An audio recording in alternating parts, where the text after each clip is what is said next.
Hi, honey, hello. My wavelength decided to crash. So hi, hello. I'm back. I'm late. I know. I know. I don't know why it does that sometimes, but it's quite frustrating. But hi, hello, hello, hello, Tanyan, Hunyan Mania for trade. Mania for you're selling mania now instead of hats. I never caught on to that before. Hello, hi. Welcome everyone to the sanctuary, to more RoadCraft with Annie and Daily. You didn't know I was late? Well, I was. Yup, I was late. Hope you're all doing well tonight. However you are, whether you are on top of the world, whether you are at rock bottom and not feeling too great, I want you to know you're in the right place. I just want to say a quick word. I'm not going to say another word about it, especially not during collab.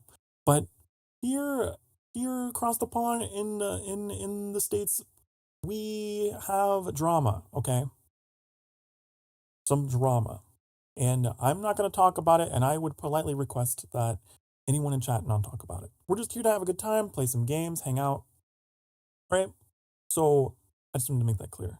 But I do want to say that this place that we have here, this channel, and these streams are places you can come to get away from the noise, and you would not be judged in any way for tuning out of social media and tuning in and drawing closer to the things that bring you joy right now. Okay?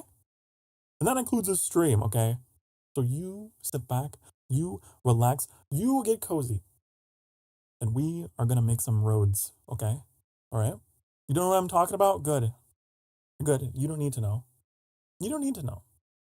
But if you are a fellow American citizen, you know. You know. So shh. So shh. We're here to have a good time. We're here to escape. Already? All right, Rudy. I have lemonade. I have water. And I fixed my mouth tracking.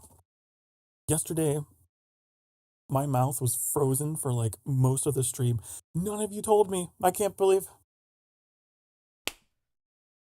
But honestly, it's on me. Anyhow, I'm going to see if I can get into this call and say hello. Ouchie.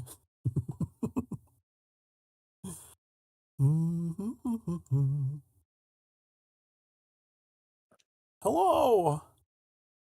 Hey, what's up, Sokar? Hey. Let's see how Fujitech's doing today. It's been hurting lately. Oh, yeah. My wavelength crashed today on transitioning. It was really annoying. When we were playing Helldivers on Saturday, it just was completely offline, and I had to turn it off entirely. Oh, man. Oh, the entire week of the Monday, Tuesday, Wednesday, me and Shugu did the Rift Breaker. I just turned it off because he'd be there, and now it's the spinning gear, and now it's a red screen, and now it's his Discord profile picture, and now it's back to his VTuber. Yeah, you know what I mean? I just like turn it off. On my screen, when Sokar joined, it moved your avatar over to make room for Sokar, but then didn't load his picture. Weird.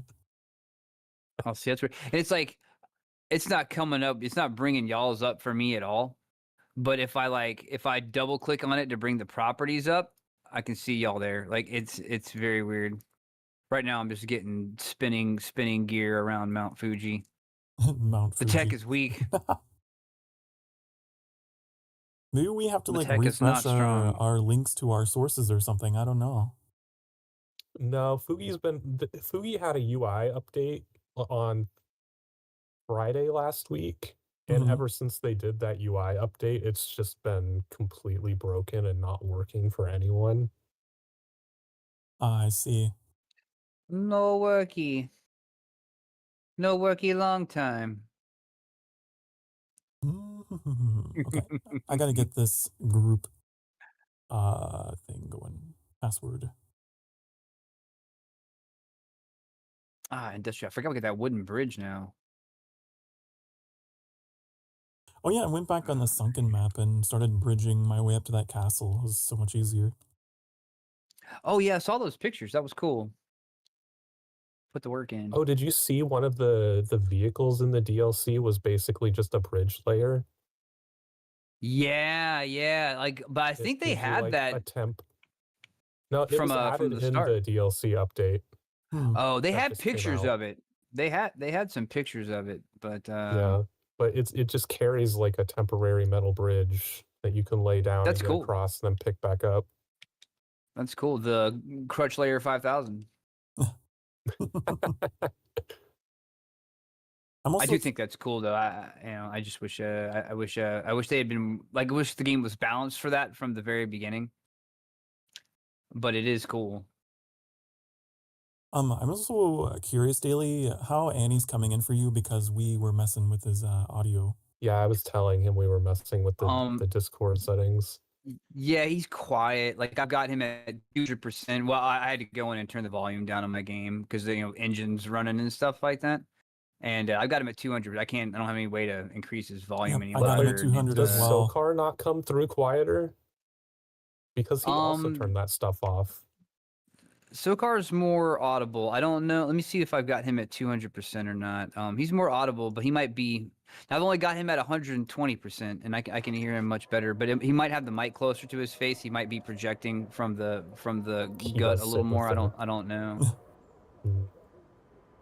He didn't have mouth tracking for his entire last stream because he was too close to the mic. I ended stream, reviewed the footage like I do, because I'm a perfectionist, and I was like, wow, it was not tracking my mouth. I was just a ventriloquist for so much of the stream. I was so upset. That's how it happens. What's up, Shugu? Because I adjusted my mic. It's like Amy did I see that might be it. Amy did a watch party a couple of weeks ago, and so they were all watching in Discord. You know what I mean? They were watching K-pop Demon Hunters in Discord. We have a few things that and first up, the old pump station is she didn't know it, but she had the replay for everybody set to like 15 FPS, and they watched the whole movie and like nobody said anything, like they were all being kind. And I came in the last 10 minutes and watched it, and then when it was because I was playing something else, and when I came in the last 10 minutes, I watched like last 10 minutes. I'm like, that's cool. And then when it was over, I'm like, hey man, did you know you were only like, is that the movie? Is it like stop motion, or did you know you're at set to like 15 FPS? And she was like, no. And she went and looked. I was like, why didn't anybody tell me? I'm like, they're just probably being polite. You know what I mean? Everybody stayed and watched. No one said anything. Yeah, I would much rather someone be impolite and tell me how it is. Because, yeah, give me that honesty, man. I need that harsh honesty. All you need to do is repair the broken pipes near the production facility. Then plan a route for our maintenance. When I loaded into the game, I was looking for my little sandpit area creator. I was like, where did the truck go? And I found it in the trees. If you two want to see where I am and kind of zoom into the map and see what the fuck happened to this vehicle. Looking for you.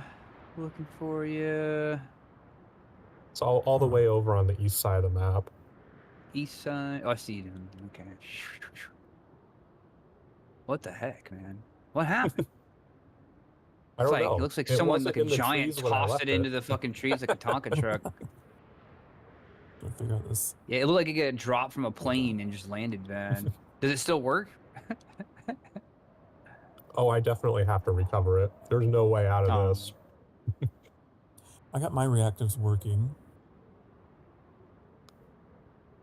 Oh, really? Lucky. Don't touch anything. Anytime I do, everything goes to shit, so. You might have to go log into FugiTech again for your picture to like update again and let it show. Because you're still just a blank square for me. I'm blank square.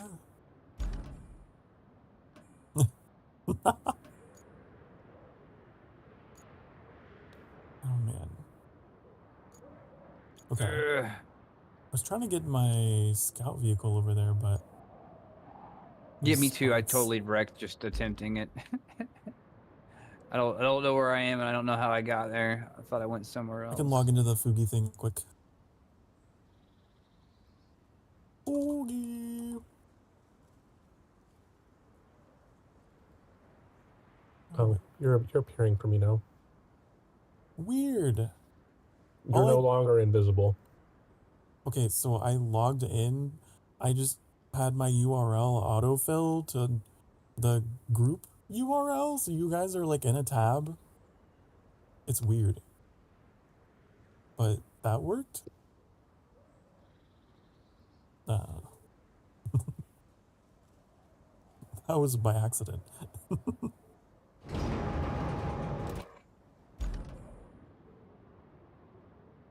Trying to drive around without putting out map markers to guide my way, and it's just not working.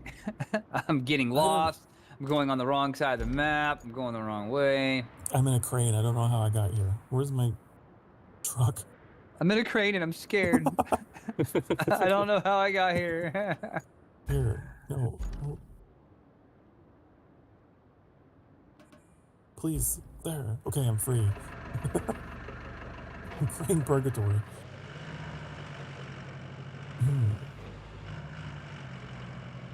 Hello, Kingly. Hi, hi. Welcome to the sanctuary.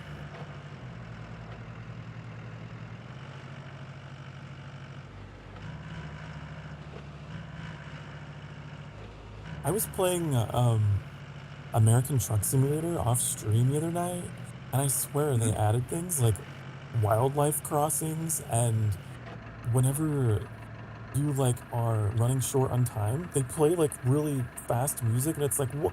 Am I supposed to break laws now? Like trying to get to the destination? Like, they raise the tension with the music and stuff. Yeah.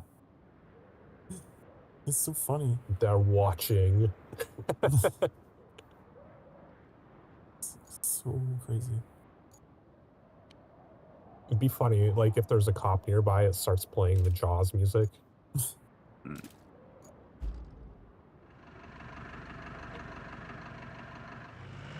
The Jaws music would be perfect. It'd be the perfect thing to play. Lightning strikes during the thunderstorms now. Light up everything. That's cool. Lightning's fucking scary when you're driving a truck, man. So are windstorms, dude. Like, I've had to drive over like bridges on like, you know, hurricane and tornado weather in like a long box truck that's freaking empty. You know what I mean? And it's just like, dude, it's like you're driving a fucking kite, dude, and the wind is just buffeting it, man. Like, you've never had both hands on the wheel tighter than you will then. Like, you are really holding on. I drive a little car and I grip the wheel in the wind. Yeah, shit is crazy. I will never forget the I think I was still in daycare, so it would have been in elementary school. But we took a trip to an amusement park, and they like hired like one of those nicer buses to drive us there, because it was a ways away. It was like a few hours drive. And there was severe weather on the way back, and we were looking out the window. We could literally see a tornado on the ground out the window. Oh my god. And we like told the bus drivers, like, is there like a safe place that you should be taking us? Like, that seems dangerous. And I will never forget, the bus driver just dismissed it completely. It's like, oh, it's fine. That tornado can't pick up this bus. And he just kept driving. Oh, it can't pick up the bus. It's fine. But if I'm wrong, we're dead. The tornado can't pick up a bus? Like, it can't smell your fear. Have you seen Reality? You know what I mean? Where it's like tossing shit around and stuff, you know? Like ripping up houses and things? He was just so confident that the bus was like heavy enough that the tornado wouldn't bother it. I'm a tornado expert. Look, I've drove a bus of kids through tornadoes before. It can't pick this one up. That last one, though, oh man, I'm still on the run from the law. They're never gonna find me. What am I trying to find out here? I don't even remember.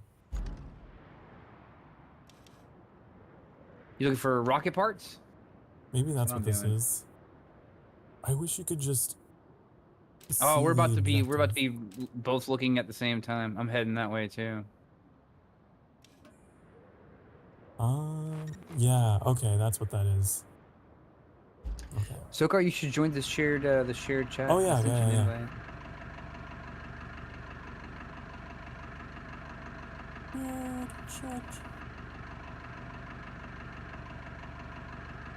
There it is. Thank you. You're looking for rocket parts, whatever the hell that is. It doesn't say we have to do anything with them. It just says we have to find them. If you just use your map and zoom in really far, and just look, it'll glow yellow like it's a sellable part, and that helps you find it easier. I was just thinking out loud, Annie. I guess the only core difference between our audio setups is that you use voice focus, and I'm wondering if Discord just doesn't pull that in, and that's why it's quieter. But the voice focus doesn't change the volume of it. I'm not sure. Voice focus is meant to pull out background noise. I would be curious to like Google other people that use Wavelength if using that does that to them on Discord. Maybe it's incorrectly using a muting feature. You know, like maybe it's mistaking background noise. Maybe it's mistaking parts of your voice volume for background noise, and it's suppressing your voice a little bit too. That's always confused both of us is that it comes through perfect on my stream. Like it's hitting the exact range where my voice should be very consistently. But then when it comes through Discord, it's like 10 decibels lower for some reason. It is bizarre. Then we found that one's found. We found a workaround, like toggling automatic gain control. But then there's times when Annie's voice will I was peak telling him, it would peak on other people's streams because I don't have control of the gain anymore.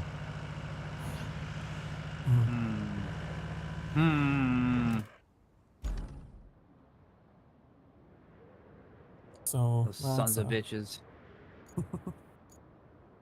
So I'm not sure what to do, like, because for some reason it comes through pretty fine for some people, and then it starts peaking if automatic gain is on. But for some other people, it comes through really fucking low. I don't know why. Someday someone will make a good program that just works. Yeah, works well. If only we could just use Google Meet and all of our problems would be solved. Yeah, we did a test over Google Meet. Flawlessly there. And maybe that'll be the next thing. It sounded like you were on stream. And I remember listening to myself through your stream, and I was like, wow, that they really took all the warmth out of my voice in your Discord.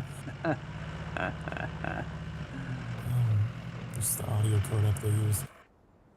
We need to all go back to Ventrilo. It's gonna be a Ventrilo, Mumble, TeamSpeak. Revive Skype. Get Winamp involved somehow.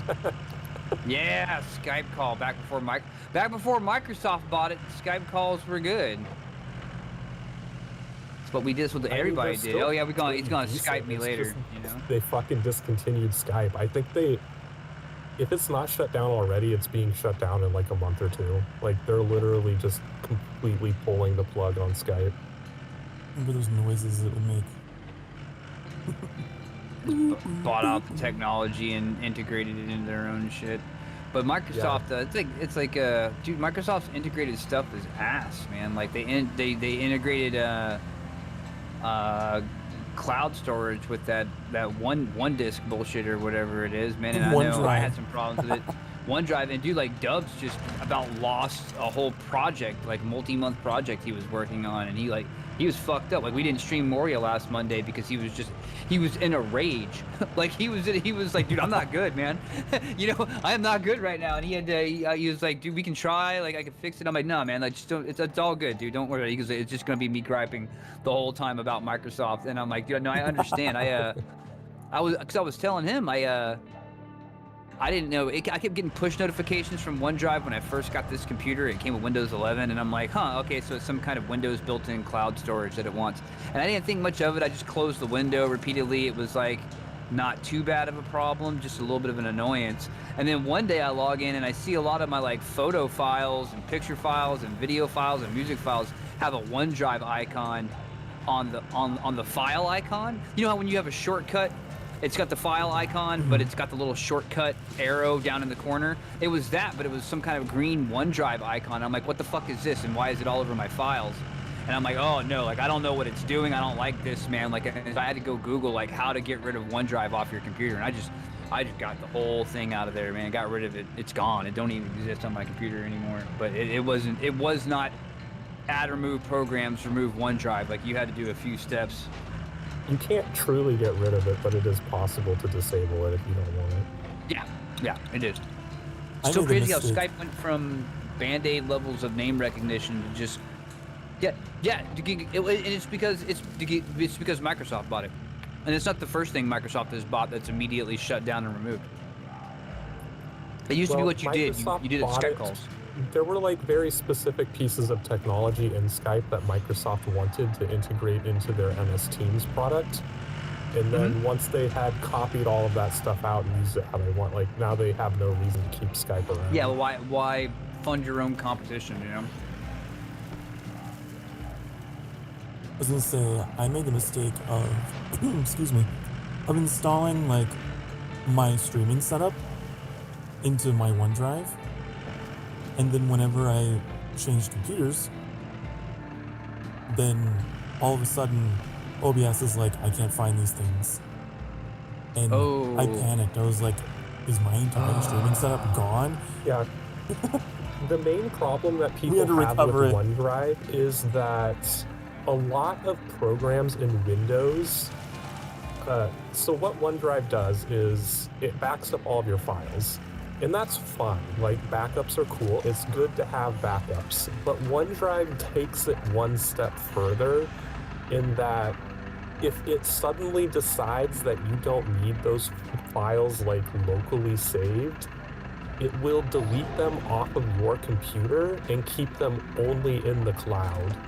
And if you need them again, it downloads the file from the cloud back to your computer. But the problem with that is only a handful of programs in Windows are capable of understanding what's happening there. So pretty much every video game and a lot of other programs, they'll see They're that not you making have their a file programs with there, OneDrive but- in mind. Yeah, they'll see the file is there, but it's not actually a file. It's a link to a OneDrive location. Yeah. The programs can't handle the link to the OneDrive location, so they'll just like hang up or crash or not load it at all.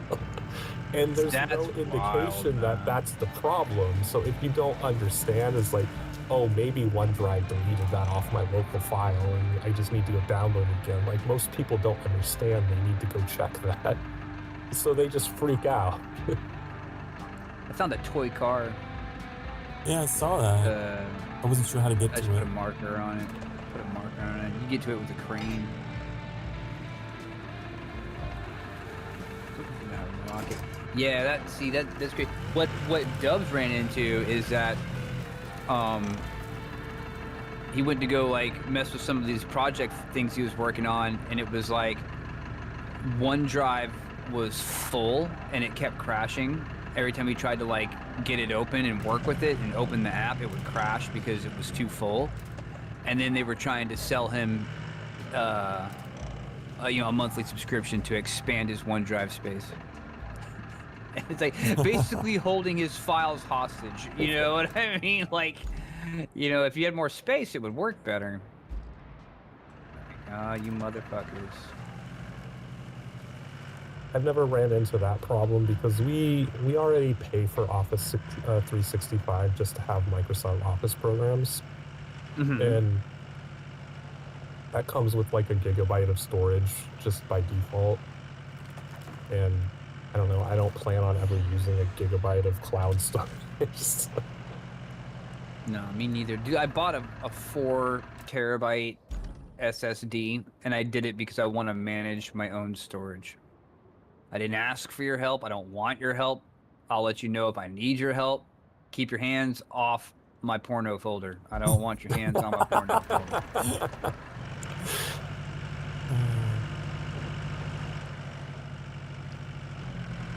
My schmut. It's my schmut. That Russie.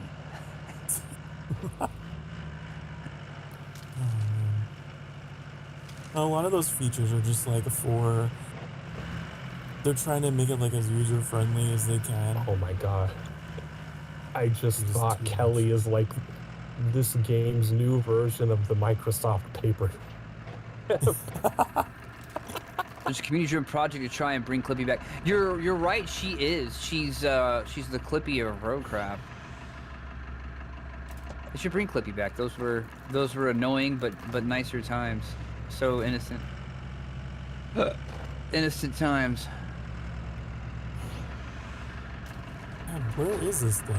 I was thinking maybe it was out in the water down here, but... It's got to be out there in that last huff of grass we haven't touched yet. Or that cloud of fog, that fog of war, that last bit of fog of war. It's in the cloud. It is in the cloud. It's literally in the cloud. That's Download it back to the map. I love the Viva La Dirt League skit where Rowan thinks it's literal. He's like lifting files and balloons.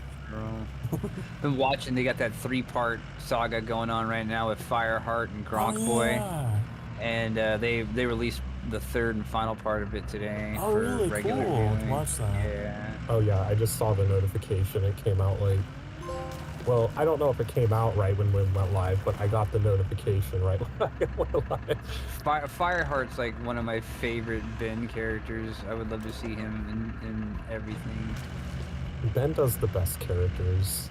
He does. He really does. Oh, I think I see the rocket piece. I think it's right. Oops. Really puts his heart and soul into it. I love how every character also like has that common, "This is outrageous." Yeah, tagline. yeah. They really reached into it. They really reached into it.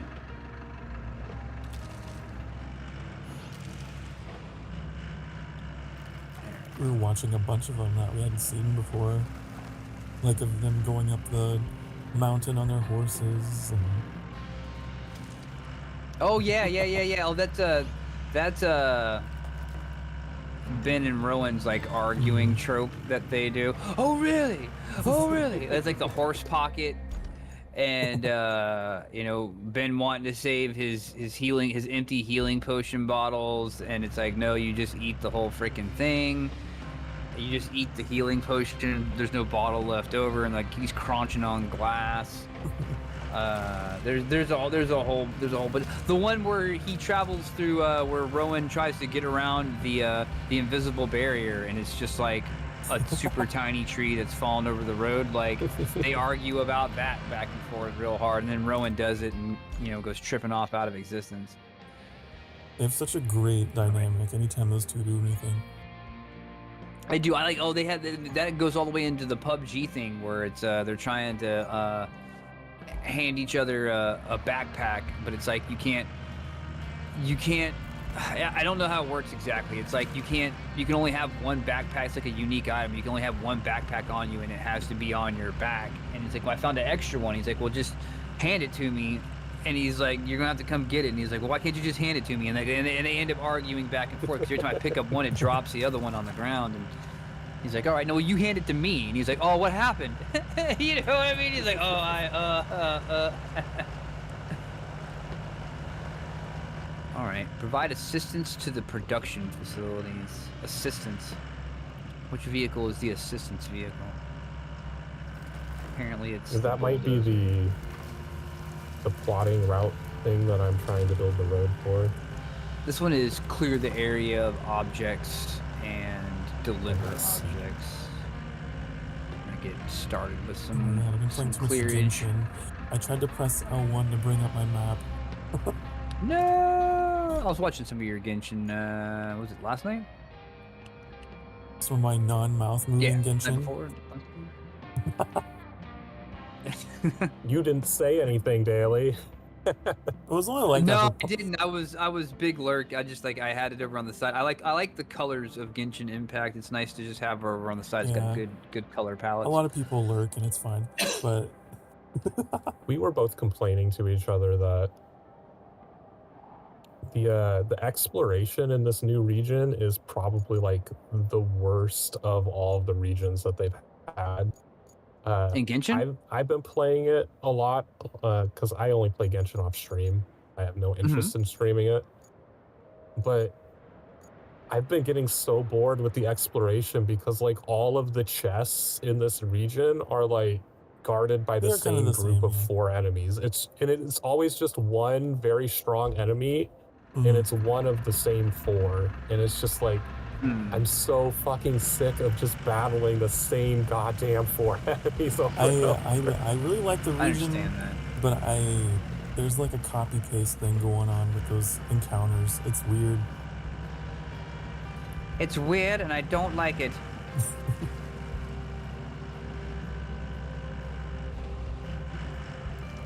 I didn't realize though that the vocalist for the soundtrack for that area was like the vocalist for Sky, Aurora. Oh, really? For that Sky wow, it all Children of the comes Light full game? circle. Yeah. That's cool. That's cool. I like that game so much. Like I don't know anything about it other than you hold hands and fly around through cool looking areas. But like I said, every time you play it, I see some new, really cool area. It's like a live service game, so they're constantly adding new places and secrets and things. See, it's cool. It's cool. Sometimes you're flying underwater. Like it just does whatever it wants to do. And it's cool.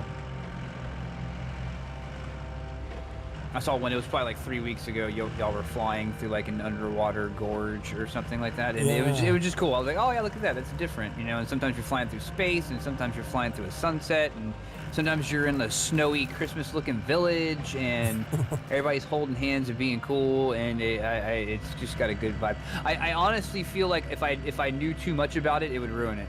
You know what I mean? So it's just like I like what the little I see and how my brain applies. It's a game that is definitely like intentionally vague. Because it's all about just sometimes that's it. Sometimes the payoff isn't as good as the mystery. Like even the quote-unquote cutscenes are just like NPCs emoting. Oh really? Yeah. No. No talking. I got stuck.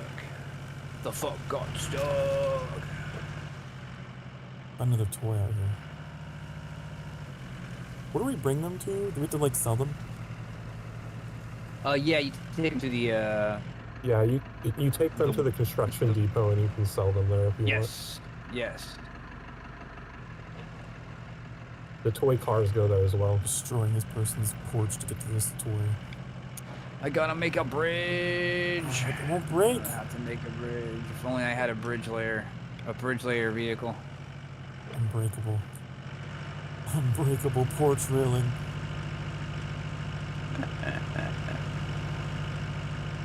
Oh, that's not a picking up log. That's a looking log. You can't actually pick that one up. Y'all gonna watch more Andor, or did you have your fill? Oh, we did, yeah. We watched a couple more episodes last night. We ended. Oh, you watched a couple more episodes last night. We made it through the heist part. Yeah. Okay, so when you finish the heist, that's when it starts picking up. Like when the heist is over, that's when things start picking up because consequences start happening from that heist, and the entire tone of everything changes.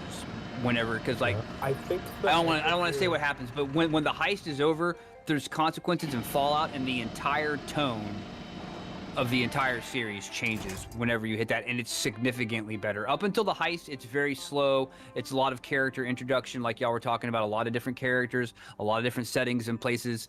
And when I say it changed, like when it starts getting good, that runs all the way. Like the second season has no slow episodes. Like it rolls from the end of the heist, really the last episode of the heist, all the way through to the final episode at the end of the second season. It's amazing. It's super good. I think the end of the episode that we last watched was like, there was just like a short scene at the end where he gets like sentenced to 6 years instead of 6 months, and it's like a ha-ha moment, but I don't know if it's important to the plot, I just remember that. Oh, when he's out. Wait, is it? So it's after the heist. Yeah. Yeah, we went one episode after that. Oh He man, was out on y'all the about to be beach. into good shit. He was like, Yeah. he Y'all got into good free shit. Yeah, and was instead like, of getting oh! 6 months, he gets like 6 years. Yeah. It was crazy. So they're sending him to an imperial prison. It was a crazy turn because it's like you think, oh, I he can't got tell you, the next away, he's episode's- out of it, he's out of the game, but he gets pulled back in. The prison arc is awesome. Prison arc is awesome. Love the prison arc. You'll see. Sorry, I'm eating chicken. Andy Serkis's character. You'll see him in that prison arc. Fucking awesome. You'll know him as soon as you see him. My precious.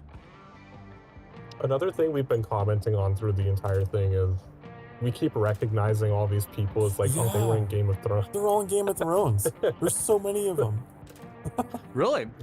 The one guy that was from The Crown. Yeah, there was that guy, the senator that Who? Mon Mothma was like talking to, being like very vague, like, you don't want to know what I'm funding, but I just need your help. That guy? I have to see him. Who did he play in? Who did he play in Game of Thrones? Or he was in The Crown. I don't remember his name, but he was the guy that was like the assistant to Elizabeth's husband. Who was Elizabeth? He was the one that Queen had Elizabeth. an affair through the entire time, and when it was found out, he had to resign. In Game of Thrones? No, in The Crown. In The Crown. Okay. For some reason, I thought Game of Thrones. Okay, I haven't seen The Crown. I haven't seen The Crown with Queen Elizabeth. No, and, I've seen. we recognized him last night from The Crown, but there were a lot of other characters that have been in Game of Thrones. Yeah. The Game of Thrones cast are like an alumni of acting right now. Because the guy that's like I don't know like what his exact rank is, but whenever the Imperials are doing like their little round table discussions with all the sector heads, he's like the one that's in charge of the round table. He was also in Game of Thrones. He was. Is he the older white-haired guy who kind of runs the spy service, the Imperial spy service? Yeah. Yeah. Kind of soft-spoken. Does he have the longer hair, or is it the guy with the shorter? Okay, longer hair. Yeah, that guy's cool. I've seen that guy in a few things. I know exactly who you're talking about. He's a good actor. He's got some good scenes He was like too. the maester to Cersei in Game of Thrones that like takes over because he's more willing to do. Oh, you're right. He was the second maester. Yeah. The one that had been kicked out of the freaking the maesterhood or whatever for experimenting on people and shit. Yeah. I didn't even notice that because his hair is much more thinner and slicked back in Game of Thrones, and then in Andor, his hair is like poofier. Well, he poofed it out a little bit. I knew he was familiar, but I didn't know from where. That's an awesome catch. Oh yeah. We caught it because like we just watched through Game of Thrones again like a few months ago. Nice. Game of Thrones is fresh on my mind too because I've been watching a lot of clips and shorts, just like just scenes from Game of Thrones and stuff that people have rehashed and put together, little 30-second talks and things like that. Fucking Ned Stark showing up at Winterfell and encountering Jaime Lannister in the throne room. He's like, yo, when they burned my dad alive, you couldn't be bothered to do anything. And he's like, man, nobody said anything. I was like, 300 people watched your father burn alive, and nobody said a word. That place was quiet as hell. Only thing you could hear was the Mad King laughing. Sorry, I didn't mean to interrupt you. I chose to rewatch it, and Sokar just kind of joined in because we kept I don't remember who we were talking to, but we kept getting references to Game of Thrones, and we kept like in our minds like, God, I don't remember the exact details of that. So we ended up just rewatching the entire show, and it was interesting. It was like, oh, that's the order of events. Like we had a little off. It's like, oh, that detail I forgot about.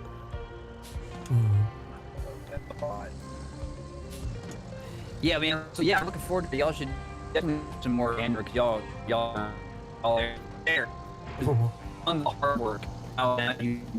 The the difference. Like the whole tone of the show changes once that prison arc starts. The heist was very heisty. I personally am not a heist fan. I didn't care for Ocean's 11. I didn't watch Ocean's 12. I'm not a heist guy, you know. But that one was okay for a heist. I like when they were. I like how kind of real it got with for it. a It Star seemed Wars. like it had the right amount of build, and then they got through it. I was just worried it was going to be like, oh, they're going to be on this for like 7 episodes or something. No, to be honest, they spent a long ass time on it. They'll start something and it's like, okay, this is just the thing for the entire season, and it's like,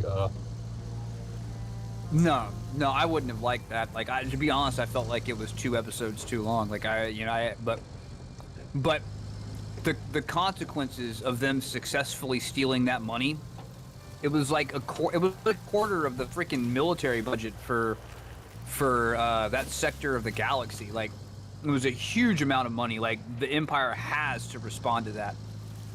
Like, they have to respond to that. The way that played out was crazy. I didn't expect that many characters to go. Yeah, there was. I didn't want to tell you. There's so many characters, and I'm like, you don't know how many people are gonna fucking get wasted, man. Like, I knew the show was gonna be real when he shot them 2 fucking like those private security cops in the first episode. I'm like, oh shit. Like, sorry about this, guys. Pakoo. I'm like, damn, dude, this is different. The first few episodes reminded me more of Blade Runner than it reminded me of Star Wars. Easy, especially at the beginning, whenever he's in that kind of like that city looking for his sister or whatever at all the different strip clubs and stuff like that. That reminded me a lot of Blade Runner. Heavy rain, dark shadow back alleys, you know, even though it's futuristic. I'll be right back. I gotta throw a plate away. Or put it in the sink.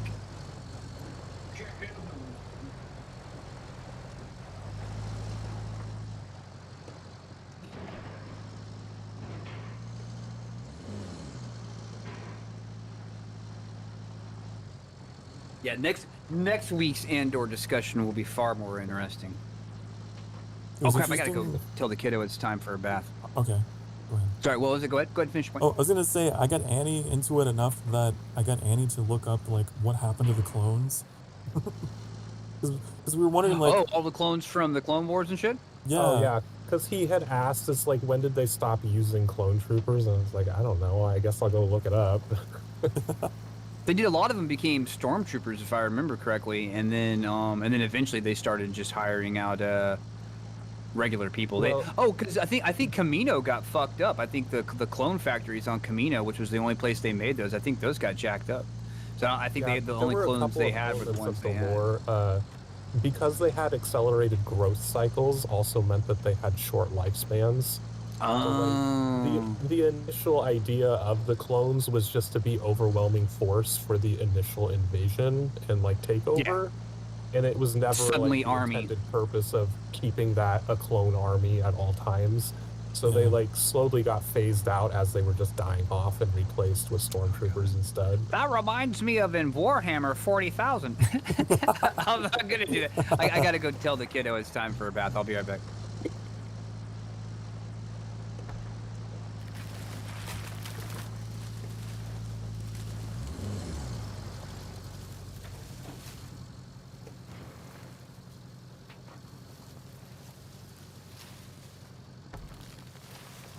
I'm trying to get my crane vehicle out here because I got my Jeep overturned. Where are you going?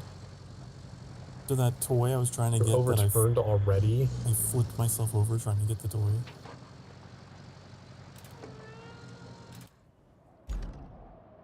Okay.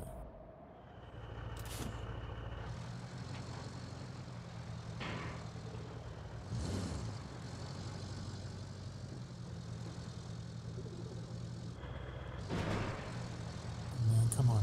I think that's the first one we found on this map. I don't think we have another one.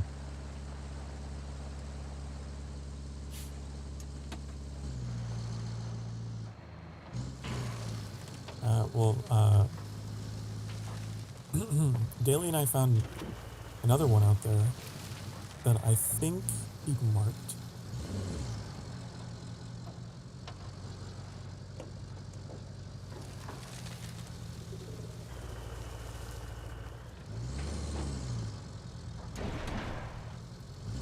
All right, I'm back. Welcome Went in back. there. Thank you. Cash was like, "Hey, you know, whatever o'clock, go tell Zelda, you know, she gotta take a bath." I'm like, all right. So that time comes in, and I go in there to make sure in the bedroom to make sure she's ready, and it's like, man, the lights are off, everything's dead quiet, fans going, dude. I'm like, hey, you still doing that bath tonight? She's like, what? I'm like, she's like, oh, I said 8:30. It's 9 o'clock. And I'm like, yeah, I'm like half an hour late, but somehow accidentally all the lights got turned off and you got under the covers. What happened? What happened? She's like, hey, we do in the morning. And I'm like, yeah, okay, cool. What happened? I was 30 minutes late and all the lights got turned off and you're under the covers. I was asleep. What happened? Oops, I fell into this blanket. Oops, I fell into the light switch. Oops, I'm asleep. Oh, there was a brief power outage and it just never turned back on. I don't know what happened. These bus throwing tornadoes, man. You never know.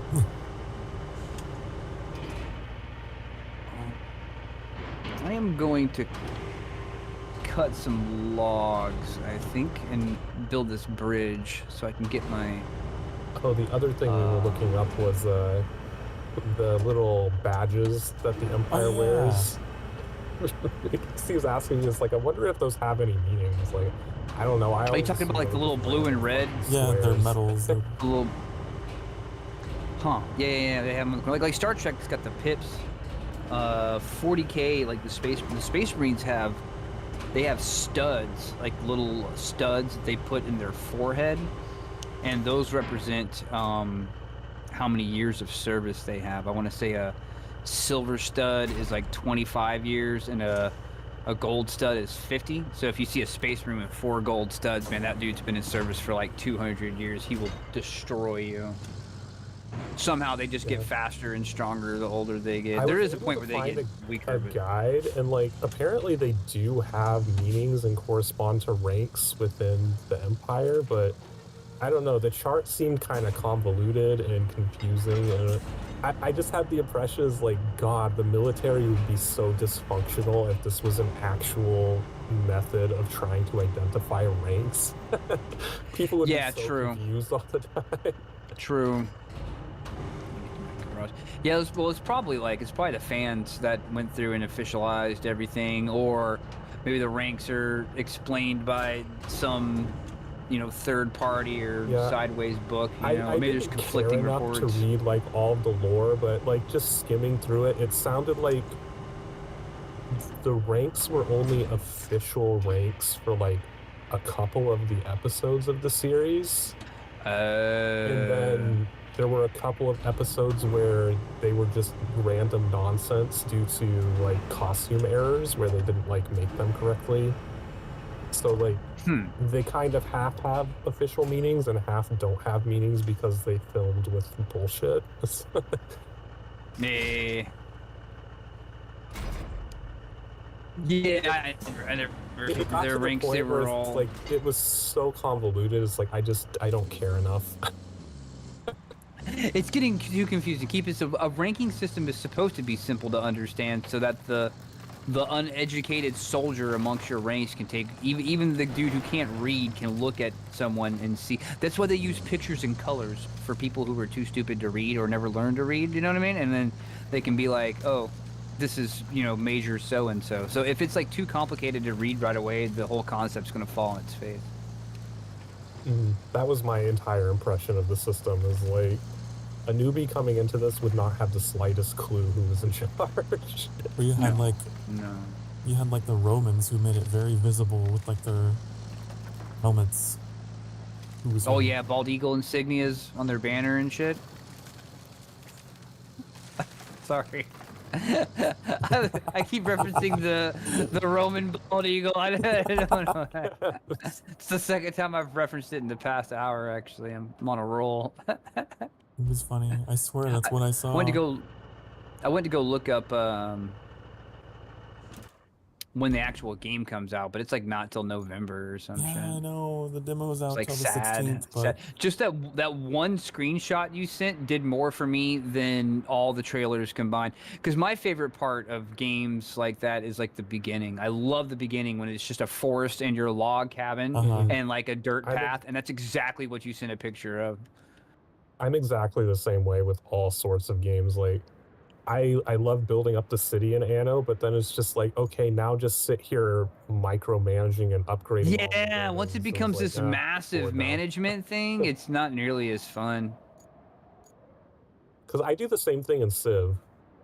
I'll play Civ on like as peaceful as possible mode and just build a giant empire, and then it's like, okay, now it's time to actually eliminate everyone off the map. It's like, I'm bored, bye.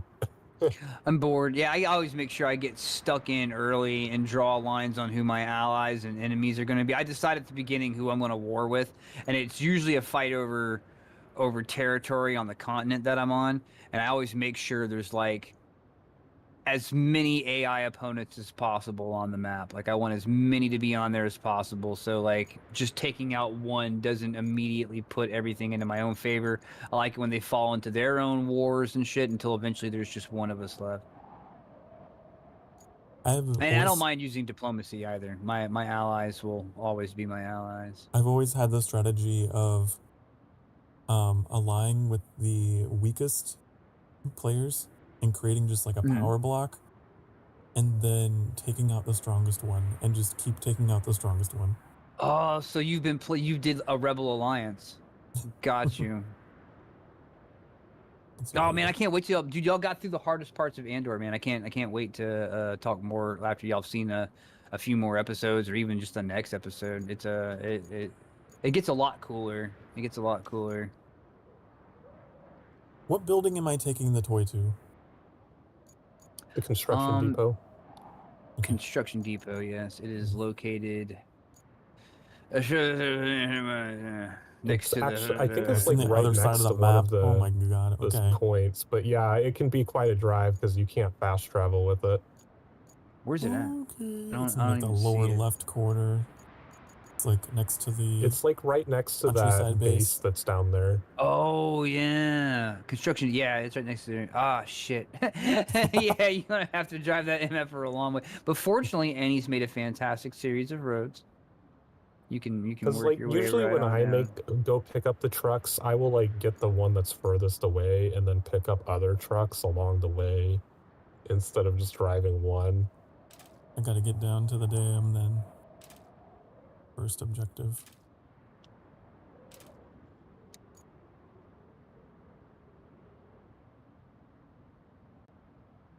Yeah, I'm building up another bridge to kind of open up the northern route from our little island base that we have. But I'm really glad for your promotion of Andor, because I'm not sure I would have taken the plunge otherwise.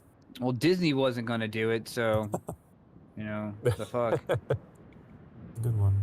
Very mature, the Star Wars series. The fact You're thanking me now, but you'll really thank me later. Like this is you're literally in the worst part of the series, but fortunately it's the only part that's bad. I wouldn't even really call it bad. I would just call it like slow by comparison to usually the Star Wars content. By the time you're 5 episodes deep, there has to be at least 3 lightsaber scenes, and you know what I mean. And there's just not that. It's people talking and discussing. There was that kid who wrote that manifesto. He didn't survive. Yeah. If you take the time to really like listen to that manifesto, it's actually a pretty good one. It's actually pretty well written for a kid. I can take this way. Talking, it talks about how no entity can keep that firm a grip without there being holes. Like there's gonna be holes. You cannot. The amount of energy it takes to squeeze people as tight as the Empire was constantly takes unfailing, unflinching 24/7 vigilance, and you can't do that. There's just too much for them to control. You know what I mean? They have too much in their hands, and he makes a lot of good points about just like the weaknesses in their design. You know what I mean? Like, fear will get you a long way, force will get you a long way, but there are holes in that, and he points them out and words them very well. Well, there is that line that Princess Leia says in like the first Star Wars movie when she gets captured by Grand Moff Tarkin. She's like, what was the line? The tighter you hold your grip, the faster they'll slip from your fingers. Oh, yeah, absolutely. Absolutely, it's true too. It's true to an extent. You've got to have balance. Why can I suddenly not? Yeah. The more you tighten your grip, Tarkin, the more star systems will slip through your fingers. Did you just look it up? Mm-hmm. Had to. How to get it right? We'll compare. I'm gonna look up the manifesto.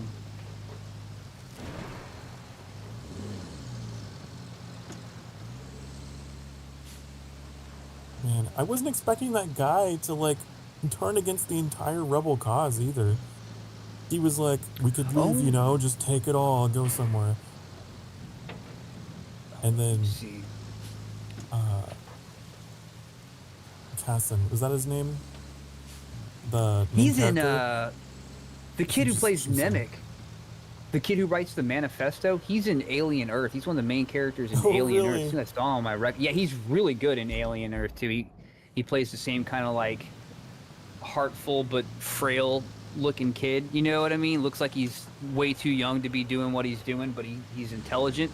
Yeah, dude, Alien Earth is so good. I don't know if y'all get when you get Disney Plus something to watch after Andor. That Alien Earth is super good. That guy is shockingly. You don't even have to call it Alien Earth. You could just call it something else. Sci-fi adventure number 17, and it's fascinating. It's really good. Has very little to do with the aliens. Like it's super cool. It's very sci-fi. I'm trying to get a quote. Here's just a few quotes. It says, "Freedom is a pure idea. It occurs spontaneously and without instruction. People are just going to come to that idea by themselves. They don't have to be. It doesn't have to be grinded into it." And then tyranny requires constant effort. It breaks. It leaks. Authority is brittle, and oppression is a mask of fear. Wow. The imperial need for control is so desperate because it's so unnatural. That need for control is not natural. But yeah, I like the idea of it's like it cracks, it breaks, it leaks. You know what I mean? And then that's where the resistance happens, is in between the cracks. But then getting that resistance lined up requires sacrifice. It's such good commentary. I'm really enjoying it. It is, and this is the start, because I remember you saying you were wanting something that's got a little more commentary, a little less bubblegum and a little more commentary, and like dude, it's full of it, and it's just getting started. I can't wait till y'all get through this next prison arc. It's fantastic. It's really good. Yeah, like I'm suddenly asking myself all these questions, like what happens to the Senate? Because we know that in the movies, in the original trilogy, there's no Senate. Like, yep. There's only the Emperor chilling out wherever he's chilling out. You know all the answers.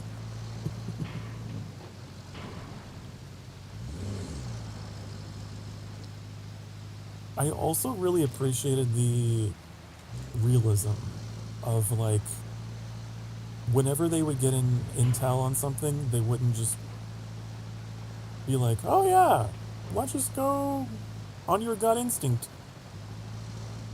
You actually have a hierarchy of officers and stuff who are like, is that really worth our resources? Which are very limited, you know, very limited resources. In the movies, they didn't do that. They're like, it's the next plot point, you know? Yeah.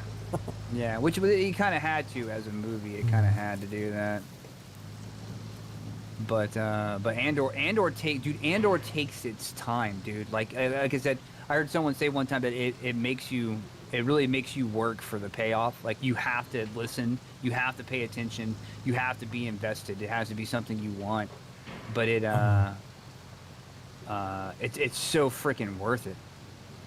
Yeah, that was something because Sokar wasn't like fully paying attention in the first couple of episodes, and he didn't pick up on the fact that lieutenant was working with them until like way later into the story. That which you'll have to remind me that which lieutenant now? The lieutenant that was at that base that they were heisting. He was like on the inside, commanding them. Oh yeah. That one guy was basically kind of, he wasn't part of the rebellion, but he was definitely a sympathizer and helping them, feeding them information, and really at the all the way to the end. You know what I mean? Like at the cost of his own life. Was he the head guy in charge, or was he like the second in command? I can't remember. I think he was like the second in command, because like yeah, okay. Before he died, like shortly before he died, he like mentioned to the guy that was in charge, it's like 7 years of working under you is like I've already suffered, because he like said he was gonna hang for this. Oh yeah. Like what I'm already dead inside. You know what I mean? Like I can't. I mean that's how it would be to a man of conscience, dude. Like you wouldn't be able to sleep, dude. You would be literally haunted. You would just be haunted by. Like, you would wish it was a ghost. You know what I mean? You would be haunted so fucking bad by yourself and the price of your decisions, you know? There was a lot I had of to, that. like, briefly explain to Sokar. It's like, yeah, they had, like, a little story arc where they were talking about the inside guy and how, like, he hated the Empire because of this, this, and this. Yeah, he shows up at their little camp out in the woods at one point and gives them like uniforms or something like that. Yeah, he gives them uniforms because they pretended to be That's soldiers. How they get in is they're the group of soldiers. Yeah, he shows up like on a speeder or something like that, and he's like, "Who the fuck is the new guy?" You know what I mean? He's all pissed off about it, like, "Yo, what's going on? Who's this new guy?" The whole thing was just so well written. It was like watching like classic Assassin's Creed or something. Every little detail had to be perfect. And oh, see, and like this is the worst part of the show, dude. Like this is literally the worst part of the show. I really like Luthen. He's the dude who's kind of like everybody's handler or what have you. He is one of the coolest characters, man. Y'all dig on him. Oh, the antique shop owner? Yes. He's I mean, you want to talk about a complex character, dude. Like, he is one of the most complex written characters in fiction, and certainly in Star Wars. Like, he very conflicted, complex character. I've seen that in a lot of things. He's the father of the patriarch of the Skarsgård acting family, and I've seen him in a lot of things, and he's really good in that. He had a stroke right before they started filming, and it kind of affects the way he talks a little bit, and how he delivers his lines and everything like that. And but he just practiced till he got it right. But he's a very complex character, I can't say anything more than that. But every time he is on the screen, he steals the scene. You can't like take your eyes off him whenever he's on the screen. He's absolutely fantastic.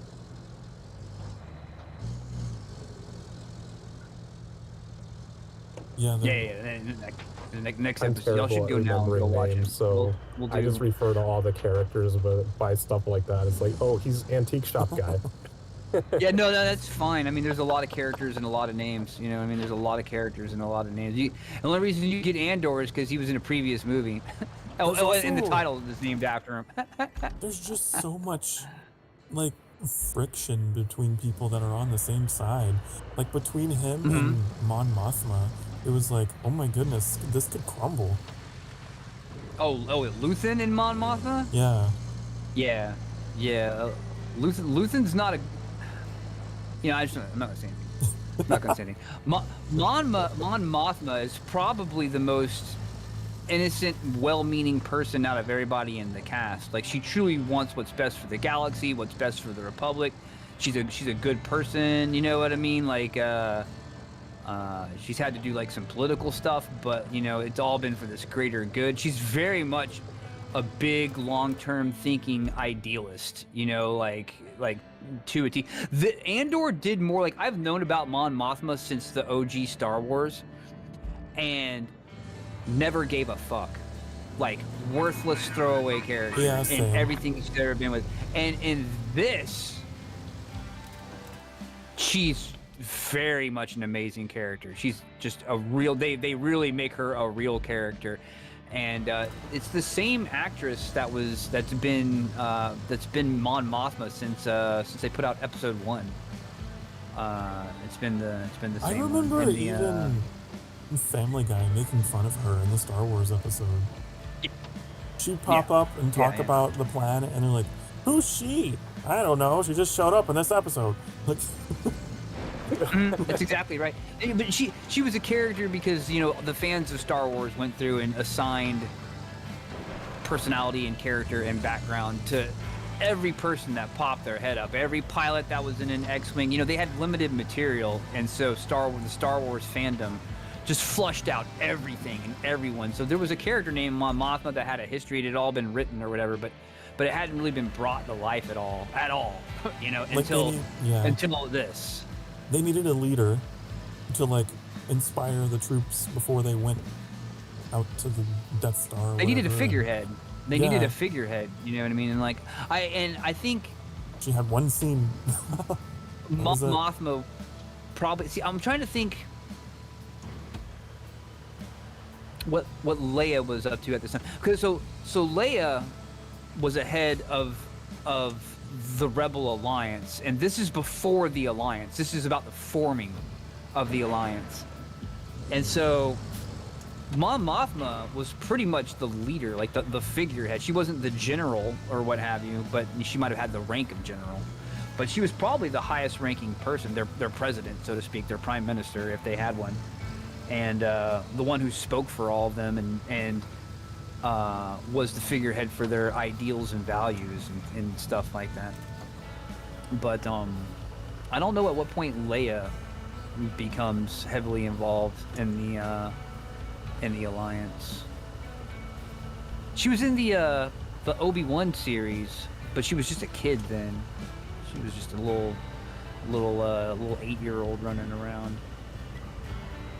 So according to Google, Mon Mothma was the ultimate leader of the Rebel Alliance. Leia was more of a mascot, I guess. She was a princess or whatever, but like, she was a princess. She was royalty. Yeah. And then once her planet got destroyed, now she's like, boy, like, you know, she's a big rally point, you know, because how many people's lives were destroyed by the Empire? And it's like, oh yeah, I'm with you. I might be a princess and I might be some blue blood chick or whatever, but freaking my whole planet got wiped out. So yeah, we're one and the same hard-working labor guy who we need you to go freaking, you know, re-concrete the runways for the ships. I'm with you. I'm one of you. Leia had a lot more screen time, and I think that's what maybe made people think she was the leader. Agreed. But she was just. Well, they used everything at their disposal, both propaganda, violence. You know, the rebellion did everything at its disposal, and that's what Luthen. You'll come to see. That's what Luthen is all about: doing everything at your disposal to win. You know. I'm also curious about Mon Mothma's family because they never go into that in the movies at all. Like, what happened to them? Oh, Mon Mothma's family? Oh, they're gonna go all. You're gonna know more about Mon Mothma than you could possibly fucking imagine. They're gonna go all into her family. She's one of the main characters, dude. Like, she's as much a main character as Andor is. Like, they're gonna go all up into her shit. I won't tell you nothing about that. It's actually interesting. So, like, it's interesting the planet she's from, because she's not from. Her and her family aren't from Coruscant. They're from a different planet, and you're gonna get intimately familiar with a lot of that and their traditions and things like that. It's good. like to be that in the tangled web of the empire at the heart of it, getting out of that is just you crazy. either conceded to Palpatine's growing power and might, or you bailed the fuck out. You know, used your money and your resources and hid somewhere on the edge of the galaxy, like Yoda. You know, and Ben Kenobi. You know what I mean? Like they just ran That's and true. hid, dude, because they couldn't face him They just hid. head on. And Mon Mothma's probably the last one to leave that ship. You know what I mean? She stayed to help, and as long as she fucking could. I mean, you know she survives because she's in the future movie. So I'm not gonna spoil anything you don't already know. But she was ballsy. She was ballsy. I'll tell you that much. You'll see it all. You'll see it all. Not an unflawed character. It's just such a. You really see the situation that everyone was in, and it really has real world implications, you know, like being in Germany when the Nazi Party's coming to power. You know what I'm saying? Like that must have had so many, like, do we leave? Do we stay? But our family's here, but we don't have money. Where do we go? I'm scared. We just had, you know, newborn triplets. How do we leave? Where do we go? Terrifying. What do we do? This is bad, but we're safe here. But we live in the city, but we live in the country. It doesn't really affect us. You know what I mean? Like you know, the choices you have to make when they're actually put in your face are way different than the black and white that history assigns to it. You know? Much more personal than just a news headline. It's much more personal. I mean, do you it's like, you know, not you know, what if you didn't have to go to the military? What if you just like grew food and the government would come by and take 25% of your wheat crop to bring back to the soldiers, or you know, or whatever, you know? What if you know they didn't have, like, what if you don't even own a radio? You in the past 20 generations lived at a farm up in the fucking mountains. You know, you don't even know what's going on. You don't even know there's a world war. You know what I mean? Are you still held accountable for what, you know, the military in your country did because you didn't leave? There's so many different circumstances that are just easily glossed over, and this is what Andor, this TV series, is about. Like, when do you go all in, and when do you just give a little bit, and is a little bit enough? You know, should you feel guilty about not giving everything? You know, do you protect your own family? You know, what if both sides are a bad choice? You know, it's going to deal into a lot of this stuff, and it's fascinating. It's told very well in a very entertaining fashion. I try to think about this stuff, man. I try to empathize with people. There's a game called I still haven't played. It's been out for a long time. It's called This War of Mine. I've heard of that. I've heard of that. The gameplay didn't look exciting to me, but I've never heard anyone say anything bad about it. I know everyone says it's great. With like living in a war-stricken environment and like that side of things. I want to say it's a zombie survivor. No, but it's like actual. There was a war, and you're. I'm gonna look it up. Cause yeah, I might be thinking of a different game. Like, I'm with a similar name.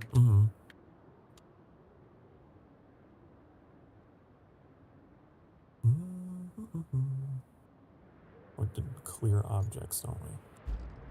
We can do it with this. All right, asphalt has been laid.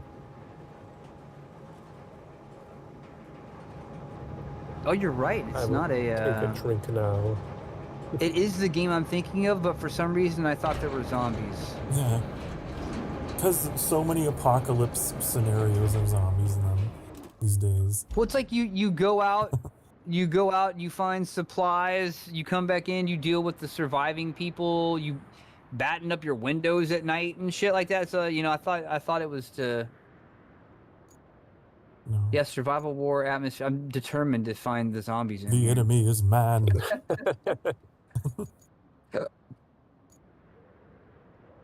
Yeah, like every a great study of survival during wartime. Zombies for some reason.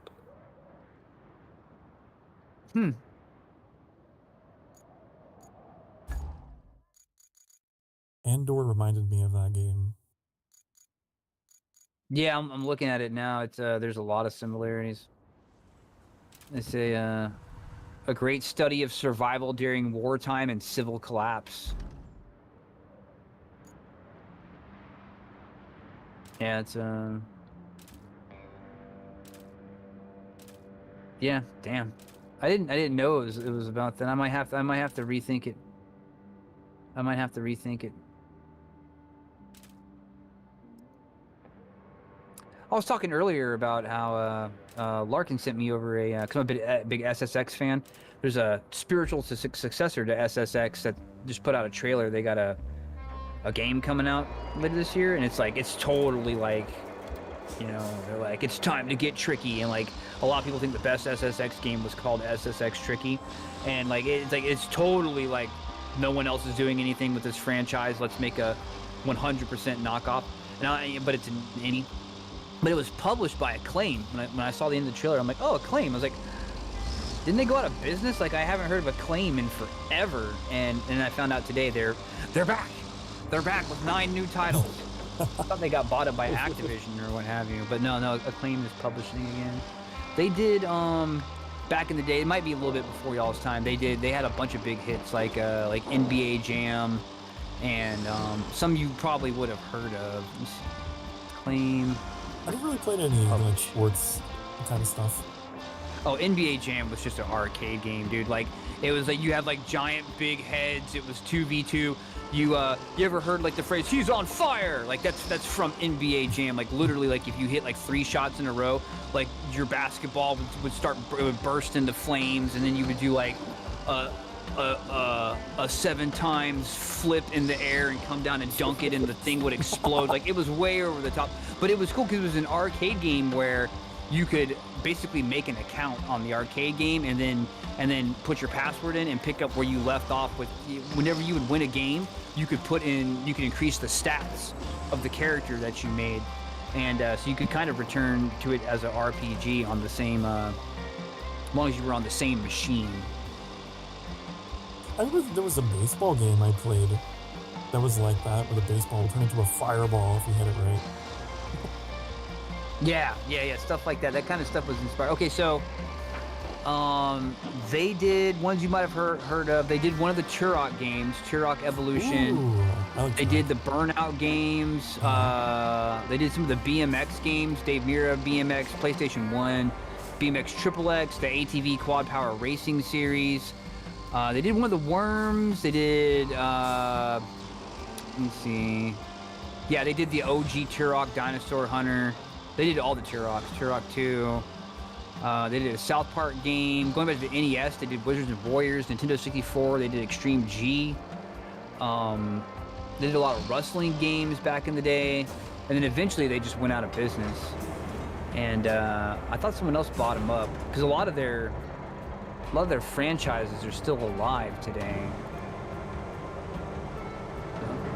Turok was crazy.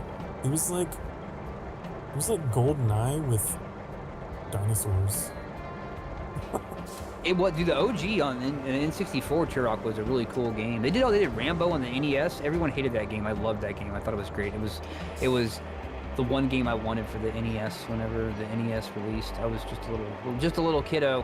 I wanted Rambo, and I knew the NES came with Super Mario Brothers and Duck Hunt, so I was covered there. Wizards and Warriors. They did a lot of. They were big in the NES era. Total Recall, Double Dragon, Back to the Future games, released under the LGN labels. They worked with LGN or LJN. Not a good look. They did the Bill and Ted games under. So LJN and Acclaim were co-producing for a while. A lot of high, like the Punisher, the Simpsons game, NBA games, the Double Dragon games, the WWF games, Beetlejuice, all the movie tie-in games from back in the day, Bill and Ted, Smash TV, Wolverine, Terminator games on the Super Nintendo, Game Boy, Spider-Man games. It's weird to think that there were movie games. I don't think that's a thing that happens anymore. Oh, they make movie games all the time. They're just usually they're still marketed out toward there. kids. They're still out there, but they used to be like shovelware, man. Like they were ever Aliens franchise, Predator franchise. I mean, a lot of the ones they still make are still shovelware. Yeah, they're a little bit better because if they're crap, they won't sell. But yeah, there's still a ton of. They're generally It took 30 years, but we learned our lesson. RoboCop series. They made the first Mortal Kombat. They published the first Mortal Kombat for the Super Nintendo and the Game Boy. And then a different company published it for Genesis Master System, Game Gear, and Sega CD. Addams Family games. And like, when I say game, they're like 10 different Simpsons games, etc. There's NBA Jam, that was huge. Mortal Kombat 2. Well, I guess there were... They published all versions of Mortal Kombat 2 for all systems. I guess there were a lot of Star Wars games. Now I think about it. Yeah, LucasArts did all the Star Wars games back in the day. Judge Dredd, True Lies. They did like all the movie tie-ins from back in the day. They published Street Fighter the movie, the game. which is just, if you've ever... Dude, it's such a meme. Like, I'll see if I can find you a picture. So like in the movie, Jean-Claude Van Damme played Guile, which he doesn't look a damn thing like Jean-Claude Van Damme. Let me see. Street Fighter, the movie, the game. It was a movie that was based off the game, and then a game that was based off the movie that was based off the game. Oh no! Super heavy! My super heavy's tipped over. Are you still just transporting that toy? No, I'm trying to clear debris. I've become part of the debris. You know what? I should just bring a dozer up here. Okay, I'm gonna send y'all over a picture of Ryu and Blanca from Street Fighter the movie, the game in the chat.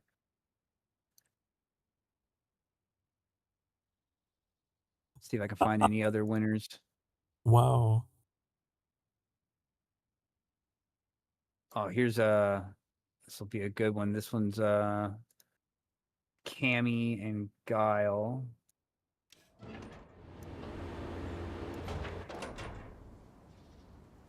And There that we go. was back in the day when live action was used all the time. Well, it was like they did like the Mortal Kombat photorealism. Mm-hmm.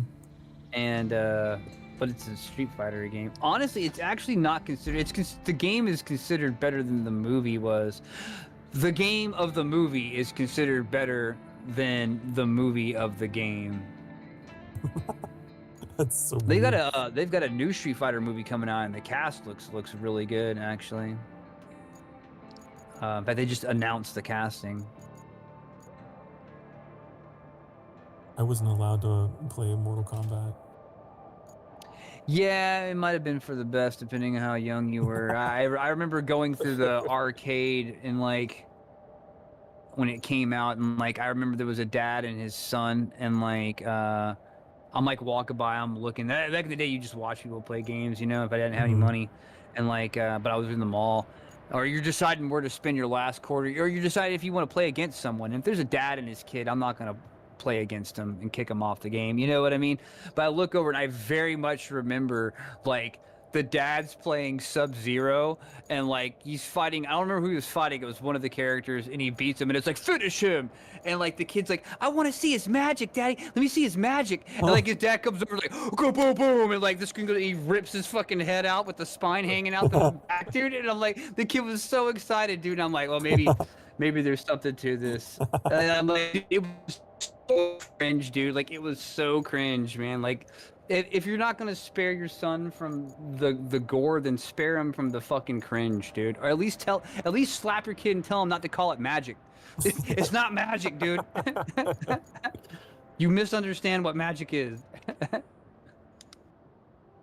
Oh, he was alive, and now No he's son of not. mine's gonna be calling me that. That's gut-ripping violence. It's magic. Like, wow, dude, really? I don't know. There are parents out there that are like, very lazy with trying to explain things that they don't want to talk to their kids about.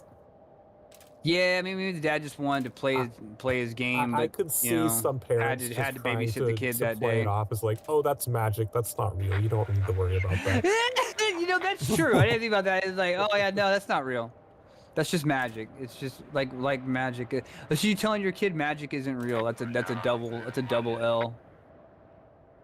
This is what Gandalf would do. Rip people's arms off, beat them with them. God. The greatest magic user that ever lived. The idea of Gandalf being in like a Street Fighter game is so funny. I am no petty conjurer. Bilbo Baggins like grows to like 3 times his size. Dude, I listened to this story the other day about Gandalf basically having a wizard battle with I wouldn't even call it a wizard battle. Like he went and fought this dude who used to be one of his fellow like good wizards or what have you, but he had gotten a hold of it was like a shard of a weapon that Sauron had back in the First Age when he followed like the god of shadow or whatever. He was just one of his people before Sauron was the head honcho.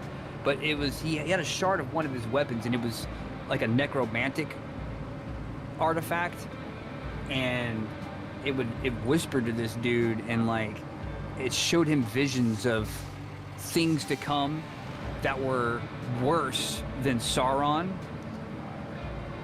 and that, you know, the light was not going to be able to defeat it, and the only thing that would have the power to defeat it is these powerful like dark artifacts. And so he went full dark in order to fight the greater evil, you know what I mean? And of course it was all a lie, you know, and Gandalf had to go regulate on one of his own and bring him back down. But it was a really good story. It just showed you just how powerful Gandalf was. Like, Gandalf was not a petty conjurer. Gandalf was like a light in the fucking darkness that couldn't be quenched. He had a ring of power. He had I can't remember what it was called. It had a name, but it was the fire of hope is basically what it was. And it would basically, you just could not extinguish the man's light. And he could inspire others. That's why, I don't know how familiar you are with Muse, but whenever Gandalf got on Shadowfax and ran to go get reinforcements, and he said, look to me on the 3rd morning when the sun comes up, look to the west and I'll be there. And like for 3 days and 3 nights, that big keep was sieged, and they were waiting for Gandalf to return, and he came back on top of the hill when the sun rose with a massive fucking army. How did he gather armies from multiple locations and cities and nations in the course of just 3 days? It was the ring. He had the power to inspire people and bring them to his cause, you know, for good or what have you. He had a lot of shit going on. I didn't know he had a ring of power. Dude, I'll look it up right now. Let's see. What ring of power did Gandalf have? Gandalf possessed Narya, the Ring of Fire, also known as the Red Ring. It was given to him by the elf Círdan and has the power to inspire hope and courage in others, resist tyranny and despair, and provide the wearer with resistance to the weariness of time. Wow. It's one of the 3 elven rings forged by Celebrimbor for preservation and protection against evil, not for domination. It's set with a ruby at its center. Powers, its primary function was to kindle courage and hope in the hearts of people, helping them to resist the spread of darkness and despair. Círdan gave it to Gandalf to aid him in his difficult task of guiding Middle-earth's people and combating Sauron's influence without resorting to the use of brute force or dominance.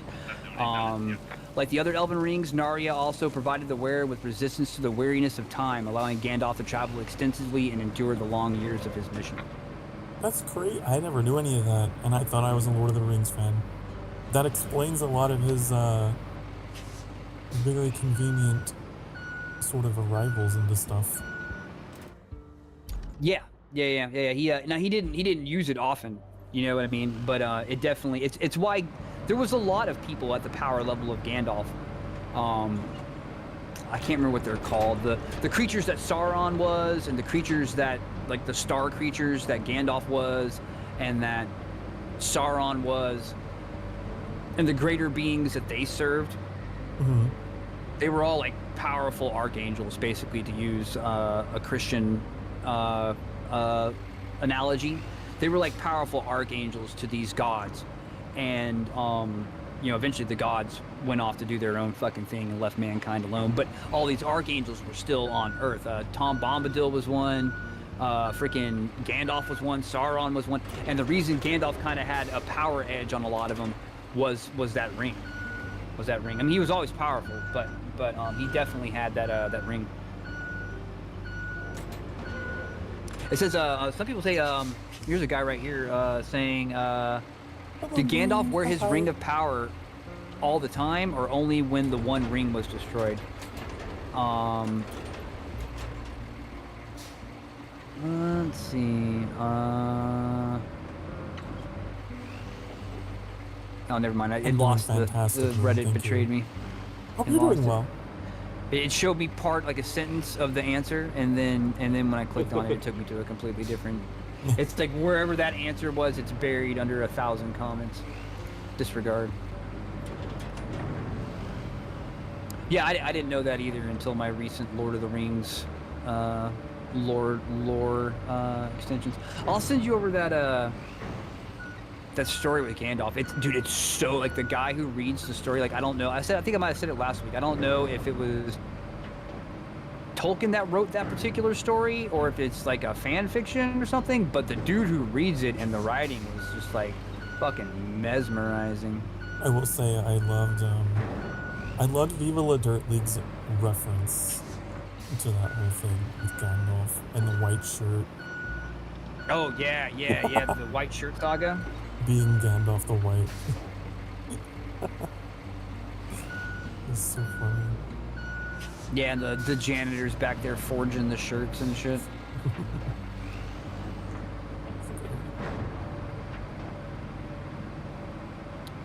Need to get a crane of the super heavy variety. Oh, he's getting super heavy. Yeah. It's time. I have a super heavy that's Not a RoadCraft stream. It's not a RoadCraft stream until you get the super heavy crane around. This is so much more effective than what I was doing before.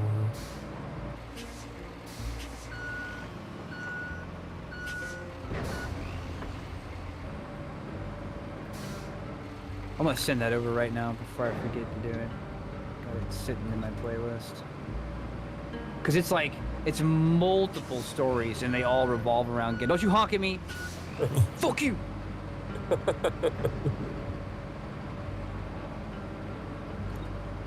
It's multiple stories. It's like a 6-hour-long video, and I've only listened to the first one, and it was just enthralling. I listened to it in the shower, it was just like I put my phone like way up above everything and just turned the volume up and listened to it in the shower while I was just like relaxing, and it was just amazing. Like I didn't want to get out of the shower. I was like, wow, this is cool. I'm just gonna chill here for a bit. Just casually rolling a box, rolling a crate. It won't push. I see that. It just keeps rolling. Okay, yeah. That works. Are you happy? Are you not entertained, Kelly? Are you not entertained? Yeah, me and Shugu found the rival to Kelly, and that's the girl in the Rift Breaker, man. Like, she's just as bad. Like, just as bad. Just backseating. Just as bad. And she has more voice lines too. It's absolutely horrendous.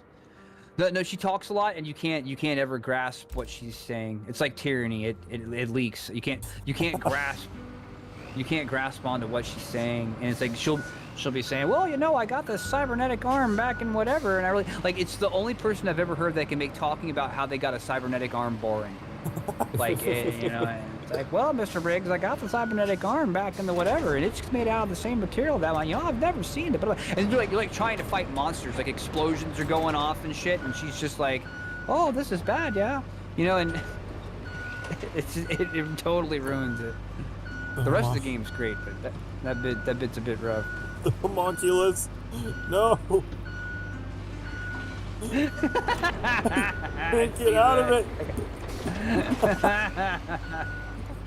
Damn it. Okay, hold on. What if I bring... What if I use the stationary crane? What if it would work? Probably doesn't reach that far.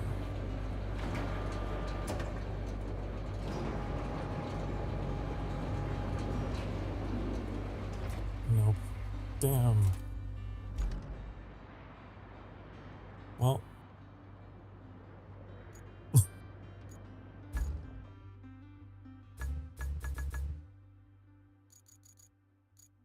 Bring out the rusty super heavy.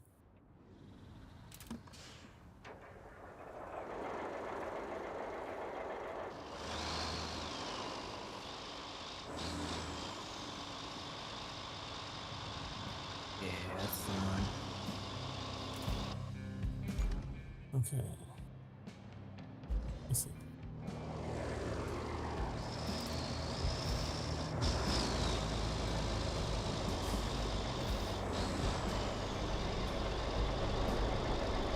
All right, send it over, and I got it set to start at the beginning of the first story. It'll just awesome. roll right into Check it out. Yeah, dude, if you listen to 10 seconds of it, you're gonna be like, oh yeah, oh yeah, this is the stuff right here. I'm ready to get cozy, put a log on the fire, get some kind of like, you know, sipping broth, smoke a pipe, like everything's gonna be ready.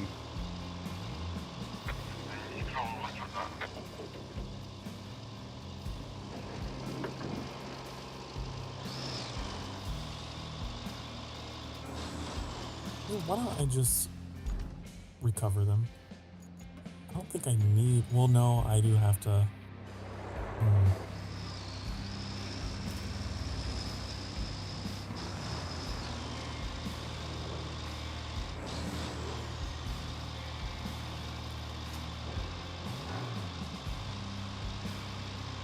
Finally got the sawmill route done.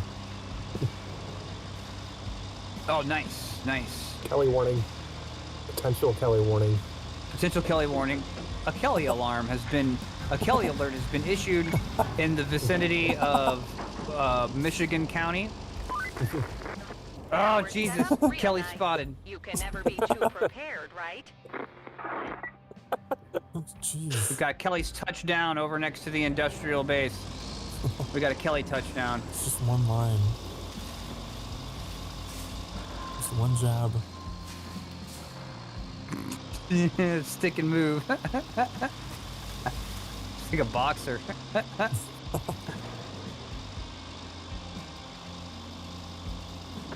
The sweet science, the sweet Kelly science. Sweet Kelly, that's gonna be my rapper name. Sweet Kelly. Or my porno name, one of the two, maybe both. They call me Sweet Kelly. Oh no. It's gonna be my next XCOM character, Sweet Kelly. Would you like OneDrive to create the Sweet Kelly folder? It's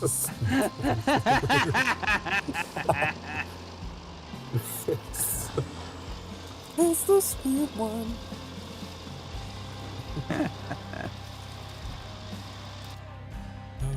Back to the Sweet Kelly show. I'm your host, Sweet Kelly. It's been a couple hours. I'm gonna get up and stretch and get a drink. I should do the same, honestly. I've been very irresponsible. It's a good idea. I need to, I told the kiddo I'd give her 11 more minutes 30 minutes ago. So all the lights are gonna be off again. Yeah, pretty much. Pretty much. I'm busy. Oh, it's a collab night. Alright, I'll be back. Same.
All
right, I'm back.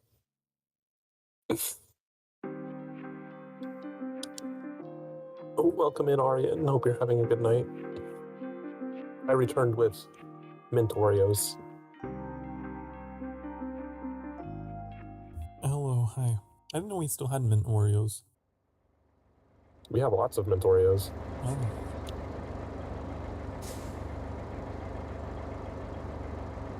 I had Cheerios.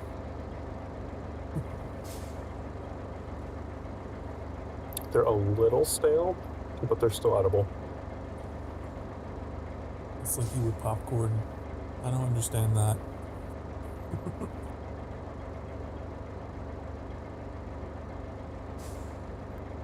Popcorn's different. I think popcorn tastes better when it's stale. Mm.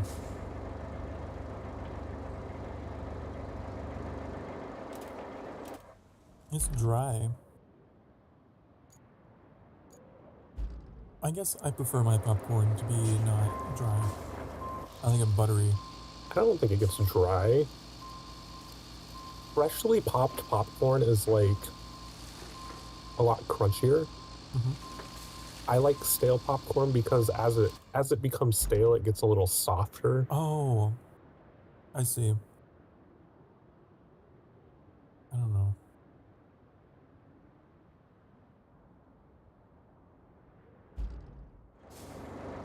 I think it's more prone to getting your teeth. No, it's way more prone to getting your teeth when it's still in the crunchy state. Agree to disagree. I have tested this theory many times. I'm the one that eats the stale popcorn. I know what I'm talking.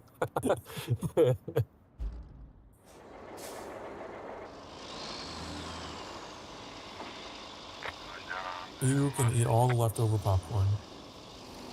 That's fine.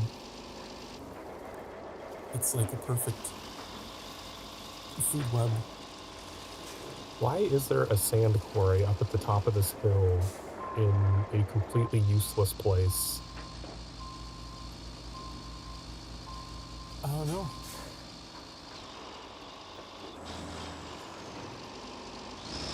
Just to mess with you.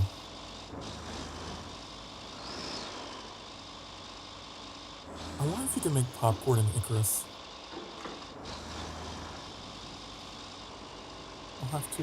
I somehow doubt that they coded that into Icarus. It would be funny. Also, Larkin needs to show up and reset the counter now. That game has so many recipes. I wouldn't be surprised.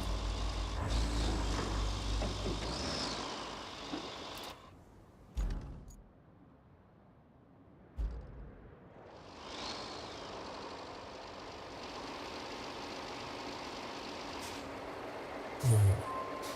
Time to add another crane to the mixer.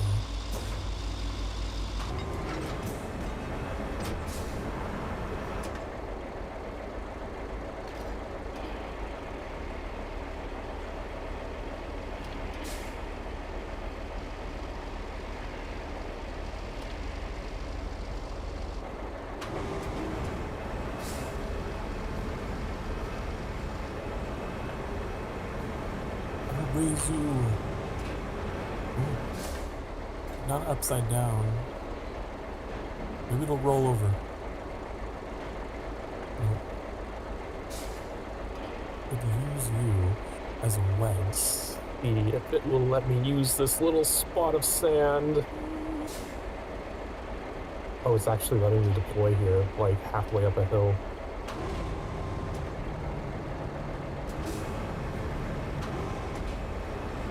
I really didn't expect it to let me do that.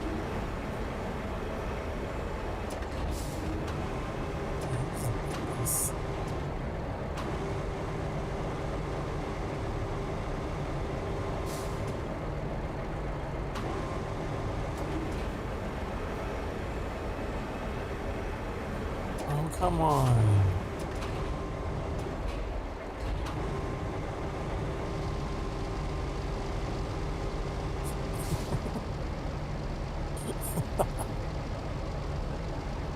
So did you actually sell the toy, or did you just leave it somewhere? I sold it. I at least managed to do that before I got myself all tangled up.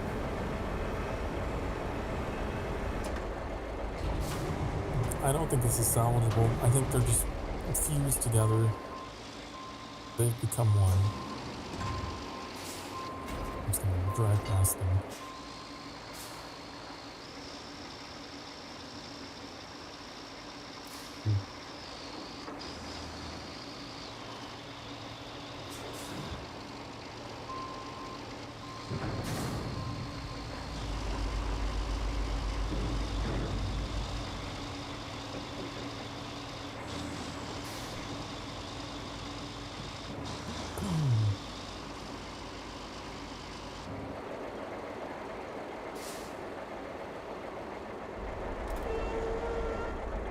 Okay. So I've got to get in. Are you kidding me? There's even more debris.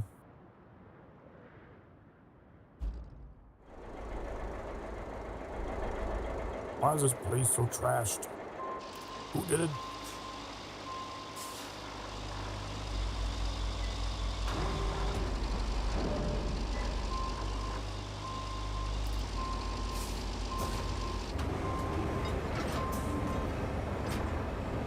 No, don't grab the doors. Oh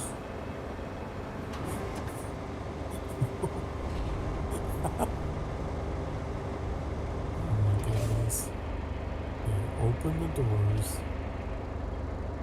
Detach.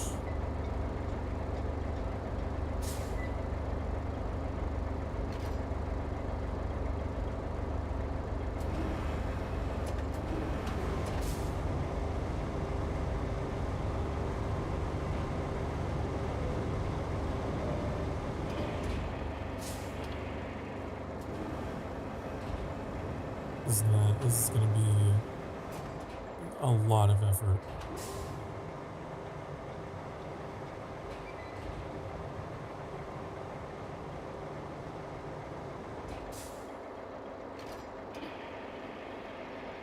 Sounds like you're really going through it over there. I am having a crisis. Not a conniption. Yeah.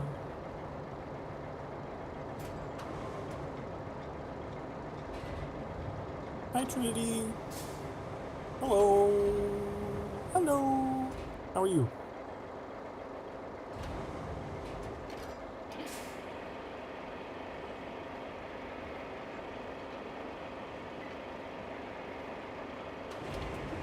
Just playing cleanup today. I'm not really building anything. I've just been cleaning this whole time. Moving debris.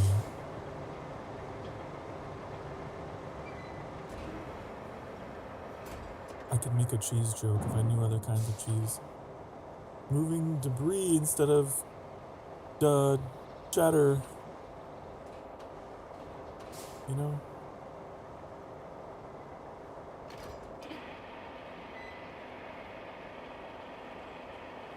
Anyways. A tough crowd.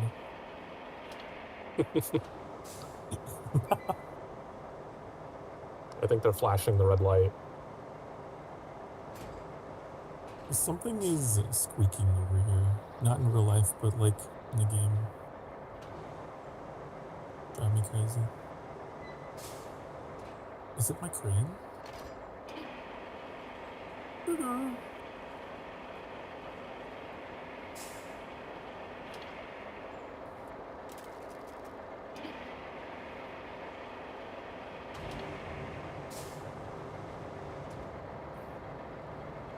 I'm glad to hear you're doing well, Trinity. And I think I do remember that story. It was pretty sad, or tragic.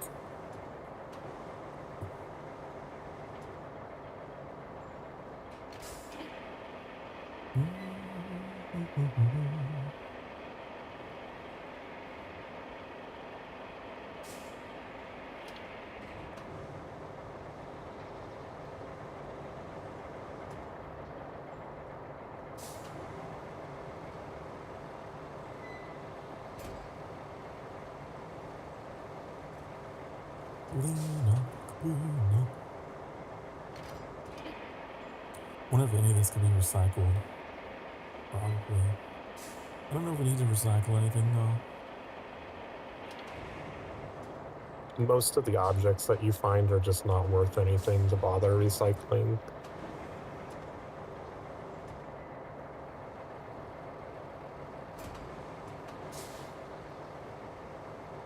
I only do the toy cars because they're actually worth like 20,000 a piece. Mm-hmm.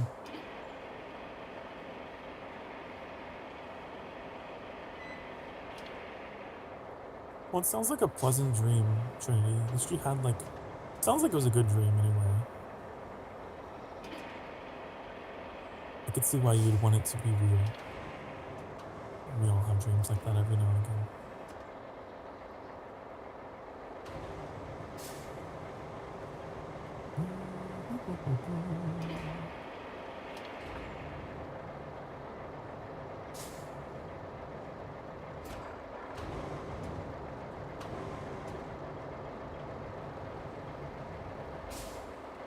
It's riveting gameplay over here.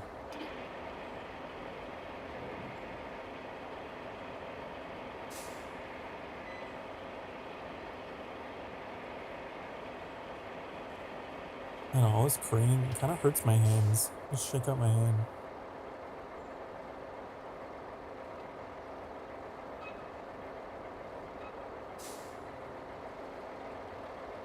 Because you have to hold down L1. I wish it was a toggle. I don't know if there's a way to change that. Probably not.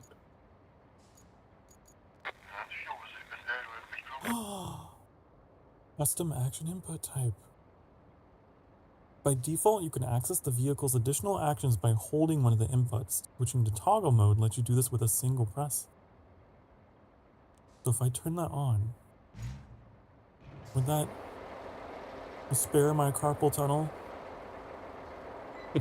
Oh, thank fuck. Okay. Yes. I had no idea that was an option. Highly recommend.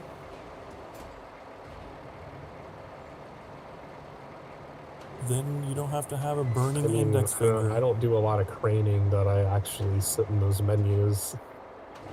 Now all I'm using are my thumbs. Much less painful.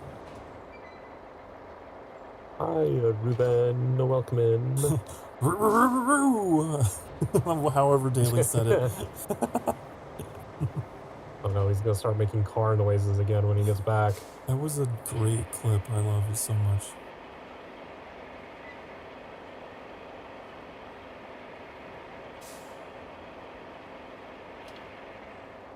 Uh-oh. What if I just drive?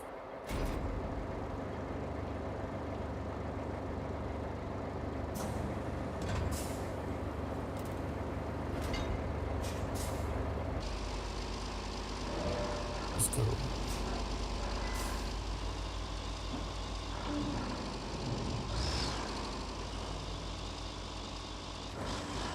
Because I don't feel like creating a bajillion things. You kidding me? I gotta crane the door open. Oh.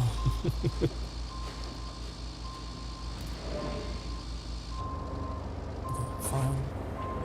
Fine. Fine. Fine.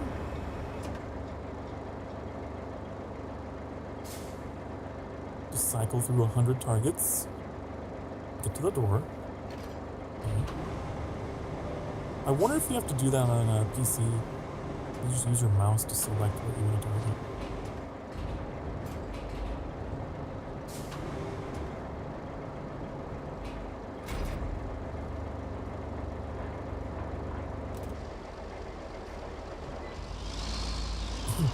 Why use many word when few word do trick? Isn't that an office quote?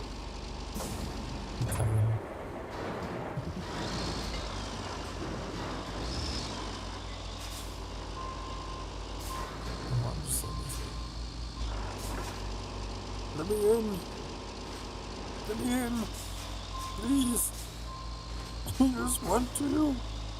I just want to go. You're forcing me to crane, and I don't want to crane. Alright, I'm back, guys. Sorry about the wait there. It's okay. While you were gone, I discovered a option for changing brain functions to a toggle instead of a hold.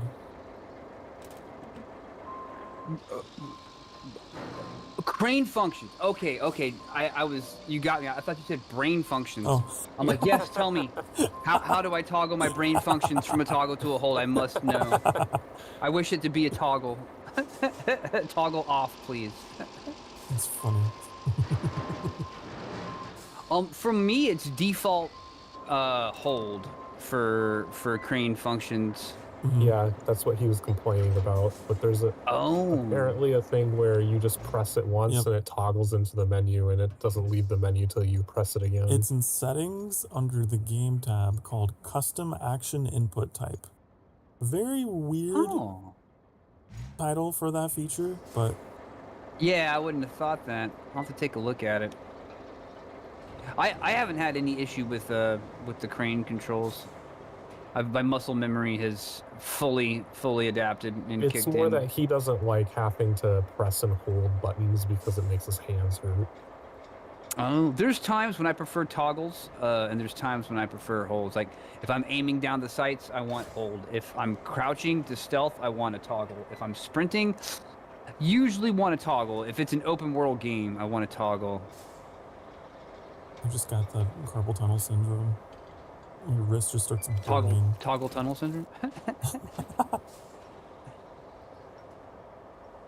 So that's why I prefer to auto run and all that. Yeah, no, it's understandable. It's understandable. Open world games especially, man, there's a lot of and you gotta like sprint a long way, like holding it down. Back in the day when maps were smaller, like it was nice to have hold the sprint and like, because you could especially with hold to crouch, you could springboard up and springboard down. It was good for PvP games, but with like open world games and stuff, especially if they have stealth in them, man, you gotta have the toggle nowadays. Oh yeah, holding the crouch, I could never. No.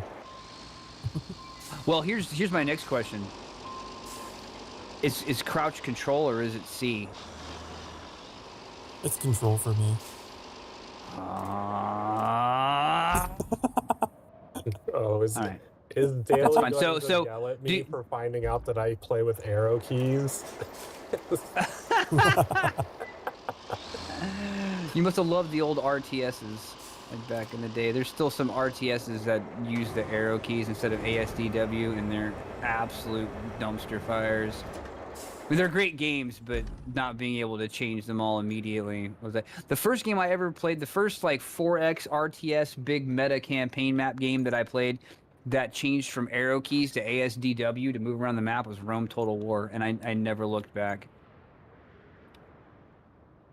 Like what if you're controlling the mouse and you're controlling the arrow keys, but then you need to hit something over on the main keyboard? Like, which one do you sacrifice, your movement or your aiming? That's true. I mean, I usually find ways to rebind stuff, because, like, I know Sokar always is like, oh, well, how do you use your numbers to toggle change between weapons and stuff, shit? And Yeah, your I hotbar, rebind them all to the World of numpad Warcraft. at the right, and I've actually gotten really good at switching between stuff with the numpad instead of using the row. That's so interesting. Okay, so how do you play Helldivers? I play Helldivers on PS5. Oh, okay, so you're on a controller. I got you. If you were on a computer, would you use the arrow keys? Yeah. Okay, Feel that's like fine. I don't judge you. You'd have to move How your can I judge keyboard you? farther left. How can I judge you when you're better than I am? You know what I'm saying? Like who am I to judge when you're out there getting it fucking done? You know what I mean? What matters is that you got it done. How you Like, did it I is grew up not playing even a Quake 3 secondary with arrow objective. keys, like. Yeah. Well, back in the day, that's what it was. Arrow keys. Sometimes it was ASDW and the arrow keys as well. You know, sometimes you aimed with the arrow keys and moved with ASDW. I'm a WASD player for keyboard stuff, but I'm also lazy and will just use a controller 90% of the time, even on PC. That's fine. There's nothing wrong with that.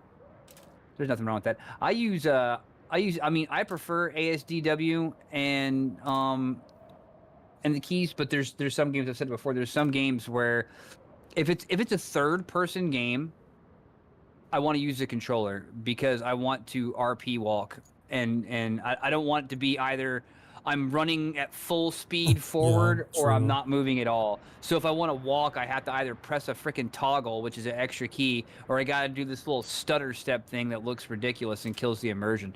I like that slow walk on command. And so if it's a third person game, I'll definitely prefer to play a controller. We'll just say I'm good enough at playing games with the arrow keys that my dad once walked in on me playing something and just stared for a moment, and then he was like, "We used to cuss out people like you." He said what? We used to cuss out people like you, like, oh, referencing to back when he used to play games with his brother. Huh. Because I was like zipping around the map, like just cavalierly, like wee wee wee. Yeah. Oh yeah. Are you winning, son? Not with those arrow keys. We all lose today. Control is best for shooters, and keyboard mouse is better for mobile RTS. I much prefer, for first-person shooters, mouse is unquestionably the better thing. But third-person, I gotta have a controller. I agree, but I've been having some issues with my mouse, and I've been forced to use a controller for Doom. Oh, It's for the like- yeah, I saw you were playing Doom 2017 or whatever with the controller. Because my mouse gets like super ultra sensitive. Just veers off to Oh, the... you probably need to turn the mouse sensitivity. If you have the buttons that adjust your mouse sensitivity on the mouse, because you can do it in the game, but like a lot of mice have near the mouse wonder. wheel, they'll have buttons that increase, and a lot of times those get pressed by accident. Maybe. I never Do you have those considered on your mouse? Can you see your mouse mouse right now? Oh wait, no, profiles? you're not. You're playing on. Are you on PS5 right now? Yeah. Yeah, we have this on PS5. Something to look into the future. So, Like my mouse but wheel, we like also right below have- my mouse wheel, it's got a. Go ahead. We also have the dual PC setup thing, Mhm. and we don't know if it's just something with the mouse DPI, communicating between two that's what it computers is. or not. The DPI. At this point, with how much nicer some of the controllers have become, top 10% or so players are going to be indistinguishable between keyboard, mouse, and controller. There was that one Call of Duty tournament a while back where the console guys all entered the PC tournaments, made it to the finals versus the top PC team, and only barely lost to them. Yeah. Top, gosh, I wouldn't even call that top 10%. That's like the top 0.003% of players. As many people as Call of Duty has. And there's always exceptions to the rule. And I mean, like, well, you know, you started seeing the rise of really good FPS controller players when Halo came out, because you couldn't hook up a mouse and keyboard to the OG Xbox, you know, or most people couldn't afford to go get one. Most kids who were playing Halo, and they got stupid good at what they had to use, as only kids can adapt and do, and it carried on and over.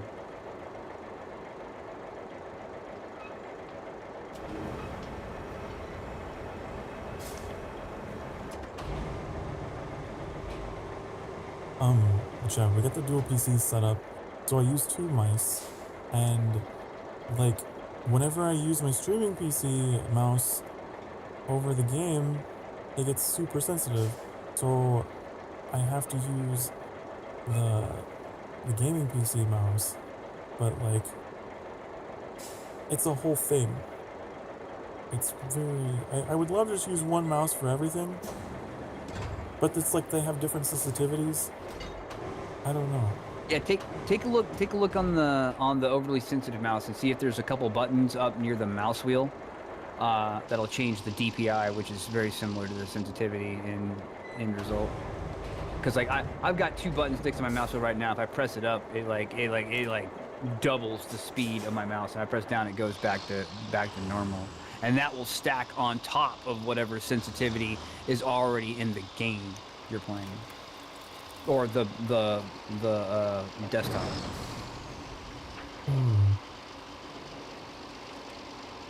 It's also a completely... I wonder, Annie, if you have to have the software for both mice on both computers. Maybe it's No. not picking up on the DPI profile or whatever. That's not how it works. But there are some factors, like, it's not something that I've been able to help him with a lot, because I don't keep a second mouse plugged into my gaming PC. I only use the one mouse, and it goes between both PCs. But there is also, like, there is the factor of the sensitivity is always going to feel different between the 2 PCs, because one PC is going to be full screen. The other PC is going to be in a window on your main PC. So it naturally has a smaller resolution, which means when you move the mouse, it moves across the screen faster. It's a weird one.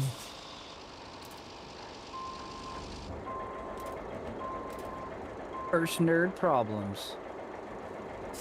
I know, right? I have 2 PCs, and one is a higher sensitivity. The DPI on my mouse is clearly overscaled for the screen. Clearly.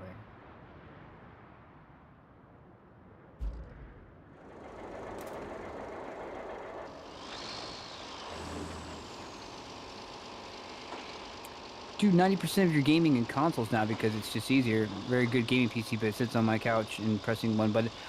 There's no longer there's not currently a console that satisfies my my graphical needs. I can't do 30 DPI or 30 FPS on modern gaming, and nor do I want to sacrifice the graphics either. Plus, I also want to play at 4K resolution, and it's like with the PS5. Well, you know, the PS5 Pro is a little bit better, but still, it's like, you know, choose one of these 3. You know, I mean, you can have 4K, you can have 60 FPS, or maybe just 2. Choose one or the other. You can either have 4K. Oh, you can have 4K, 60 FPS, or incredible graphics. Choose one of the 3, and that's what you get. With the PS5 Pro, maybe you can get 2, hopefully. No. And down I go. Care less about graphics and you do gameplay. Yeah, because I care about the graphics and the gameplay. I want the game to both be immersive and play good. I mean, honestly, I don't care about the graphics. If the gameplay is good, the gameplay is good. That's all I care about. But I mean, you can have a game that's got retro graphics. Like I play Valheim in 4K. I'd play Valheim in 4K every day in the world over 1920 by 1080 just because I can see more. You know what I mean? Like you can see more. The UI's more good. The textures look better. Even though it's a PS2 era graphics. I mean, there's nothing wrong with wanting to play, wanting to have the best of it all. You know what I mean? Like graphics don't mean shit. But what graphics they do have need to be clean and run at a good FPS. You know, if you're going to give me retro graphics and you're not going to care about the graphics because you're going to exchange that for content, I want what graphics you have to come out at 4K resolution and run at 60 FPS or higher. You know, those make a massive visual difference, both for the person playing and anybody watching as well. But I mean, you know, a lot of people are good with consoles. You know, Annie and Sokar both play on console quite often, and I go through streaks on console as well because sometimes I just like to sit on the couch. You know what I mean? Sometimes I don't want to be at my desk. Part of the reason why we play a lot on console also is because PlayStation Store is more lenient than Steam with sharing. Like, we can both play the same copy of the same game at the same time on PlayStation. Steam doesn't let you do that. Oh, it's true. Yeah, That's so true. It's cheaper in that way. Say yeah, you save half of them. You save double. You know. 4K 30. Oh man, I gotta have 60 FPS. No, that's not true. See, I could get by with like 45 to 50 FPS, but dude, most games, man, like if it's a game that's reflex oriented, dude, I cannot do 30 FPS. Like that's a rough one. That's a rough demand, and I'm totally on the side of anyone who gripes about that. Like if it's a reflex based game, do not give me 30 FPS. Do not give me 30 FPS. It's like night and day. It's like literally like night and day. Like to me, FPS is the most modern iteration of graphics. Like I need that high frame rate. It looks so much better, dude. Like when you start getting into like the real like 144 FPS and stuff like that, that makes your eyes feel different. Like it's like someone's massaging your eyeballs when you pan that camera from right to left.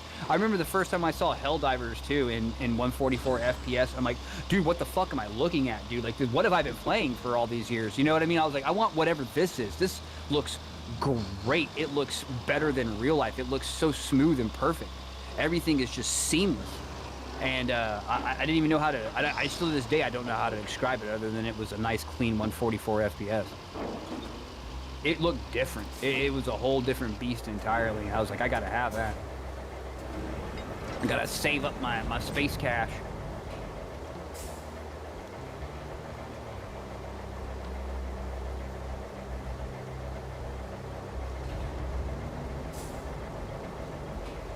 play a reflex-oriented game to be on PC, but don't play the... No, see, that's true. Now, if you're playing a game that's not reflex-oriented, you can definitely make a lot more sacrifices in that department. But I mean, even some games like Expedition 33, which is a turn-based JRPG, man, that you can definitely tell when someone's running that on a choppy system, and when someone's running that at a beautiful 4K high FPS, man. It's like looking at two different video games completely. I definitely. But I mean, being able to play it's more important, I suppose. Anything that requires a lot of like menu navigation and like hotkeys for opening things, I tend to prefer PC. With that mouse control. Inventory management especially. Like inventory management, yeah. I like games like there's some games where it seamlessly transitions between both. Like Final Fantasy 14, like I'm playing it on the controller, but if I need to do inventory management, I just set the controller down and go right to mouse and keyboard. Like I use both constantly. Sometimes mid-fight, I'll switch between the two, like for if there's an enemy that's particularly hard to target, because like here's the thing, if there's like 15 enemies on the screen and I need to target the one that's in the middle of the dog pile, the controller ain't got nothing for me. Like the controller's got nothing for me. I'm gonna do like cycle on the D-pad until I finally get to the one I want. Like we're talking reflex timing for a raid and stuff like that. With the mouse, I just click on the one in the middle and it's done. You know, and that's something that there's just certain things that a controller can't provide. Now, on the other hand, there's certain things the mouse and keyboard can't provide. If I'm playing Metal Gear Solid and I need to slow down to a slow crawl walk so I'm not detected, I can just ease the analog stick in and I'm fine. On the keyboard, I have to like press a toggle or some shit. You know, I've got 8 different variations of speed on the analog stick, and on the keyboard, I've got go forward with the sprint toggle, and go forward with the walk toggle. And that's only 3. You know what I mean? And so there's definite pros and cons to each. Also, you mentioned Diablo 2, Reuven, yeah. I've been playing it on console because that's what's available to me. I definitely did not prefer it to be on console, but is what it is. It's really difficult to play Diablo with like ranged spells and things because you can't decide, like you're using corpse explode, what corpse is going to explode. It just sort of automatically chooses one. It's like, no. Oh yeah, the necromancer, like ranged would be okay, but the necromancer in particular, that'd be an MFer on controller, dude. Yeah, because you want like you're setting traps with the you're kiting setting traps with the corpse. I can't do it on, and you need specific ones to do. Yeah. Maybe someday I would love to play that game on PC. You get to move the little cursor around with the right analog stick. Pick the one you want. And here's the bad thing about that is it only goes at like, you know, a couple different speeds. Like, you know, it moves the speed of your hand on the mouse. So you know however fast your hand can get there and precision click on that shit. And play your sorcerer. Yeah. All the ranged combat would be next to impossible, I think. Now, we'll say Diablo 3 plays great on controller, but they really got in there and made it for controller whenever they were designing it. And Diablo 4 plays great on controller, but it depends on what class you're playing as well. The melee classes work really great. The range classes work really great, but some classes like the wizard or sorcerer or whatever they have, the caster, you know what I mean? If you want to do like I was playing the Hydra build where you put down like the Hydra turrets, and I want those in very specific locations. And like you said, there was no picking and choosing on controller. I had to use a mouse and lay them out where I wanted them.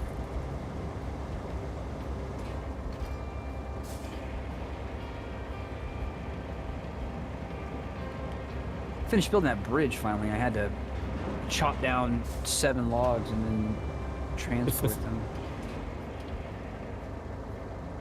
Come on. Deliver objects.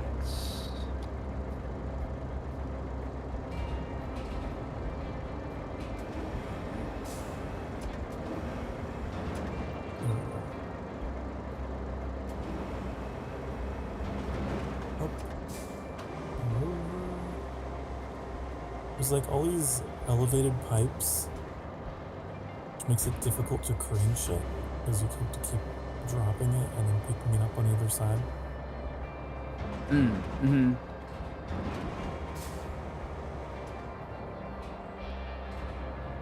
Yeah.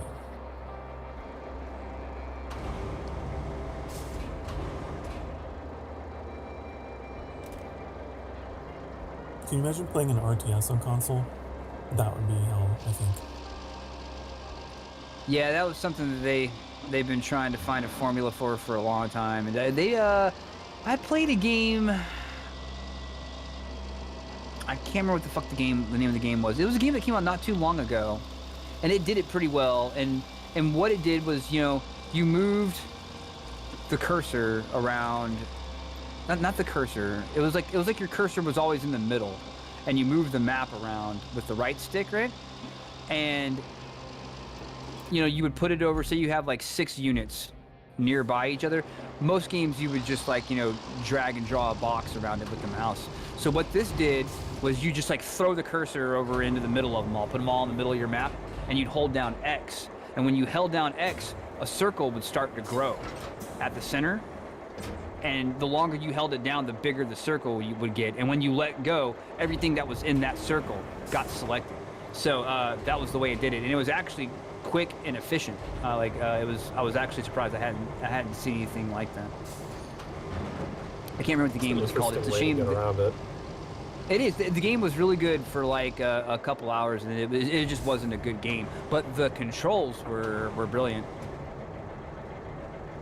I don't know how I just pulled it off while you were talking. Wow. I might have to clip that. What's that now? I just like had myself flipped over completely with my crane again, and I managed to get out of it, and I don't know how. Magic. I just spun around and around and around, used centripetal force to get upright. Use his magic, Daddy. Use his magic. Power of spinning.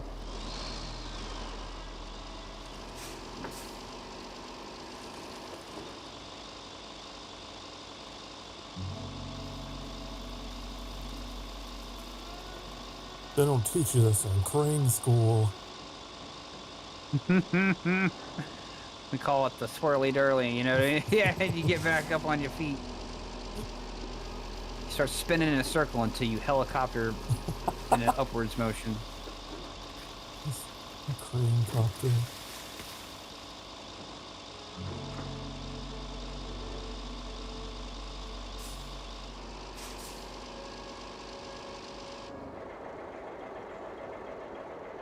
Okay, I made it to the top of the hill. That was a nightmare.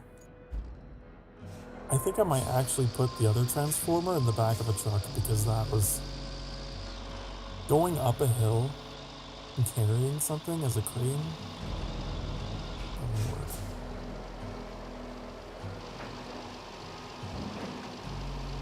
Oh, I see a flipped over rental crane.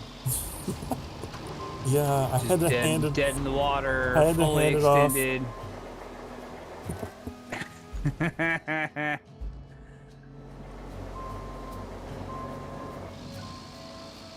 don't know where I'm putting this. Deliver object. Where? Is this not?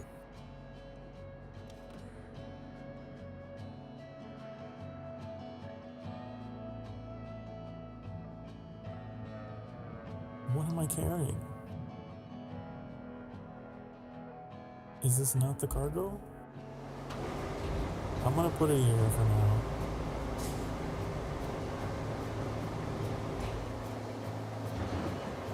I don't know where that goes. Open objective. Are you kidding me? Are you kidding me? Don't tell me. You just dumping your trash here? You dumping your trash here, Annie? Wow. This is a very bumpy road ahead. Good luck. No. Yeah, this whole place looks washed out. I'm very confused. It just Yeah, I just had that American Dad bit going through my head. It's like, go around, go around. go around. Yeah, even the super heavy is freaking struggle bus in here. You know what I think they need to do? I think they need to color code the objectives. or give them numbers. Because Would you go to the wrong one again? when they're clustered like this, I don't know what I'm looking at. So, yeah. He's also gonna go to sleep. All right. Take it easy, Ruben. Thanks for stopping by. Good night. Thanks for hanging. Woo, Talking woo, shop. woo. Talking shop. I can't do the noise like you can. The mighty Xbox. That's all I can think of when someone's like. Now the controller's just as good. The mighty Xbox.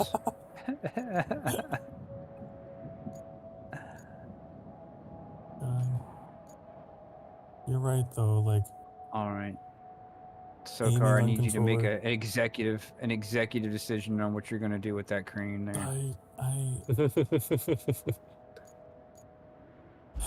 There's I don't- one entrance into this place, and you're in front of it. I'm just gonna scoot out of the way while I think this through. That's my executive decision. There's 2 gray boxes. Are you reaching for one of them? Yes. Okay. Where is that going?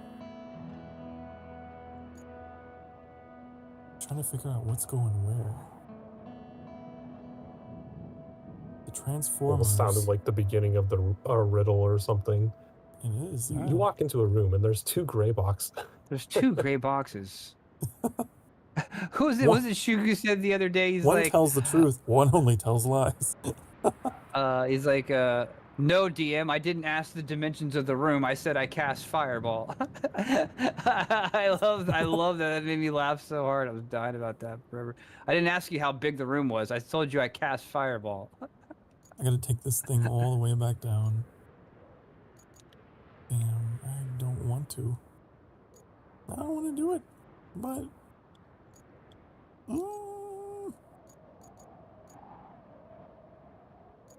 Let me think. Go down and around, and it goes somewhere. Oh, there's a back road. That also leads somewhere.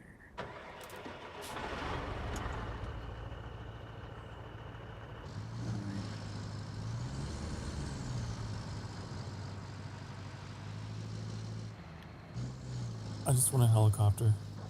Just calling a chopper. Come in. It'd be awesome if they had helicopters. I love Grab the helicopters, transformer. like piloting helicopters in video games. I love piloting helicopters in video games. Far Cry always had a really good helicopter you could purchase to call in if you saved up enough money. It was always like one of the first things I bought.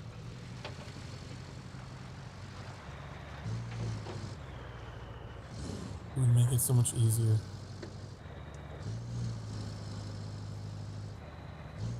And maybe it consumes a ton of fuel, so it's not overpowered. Be nice.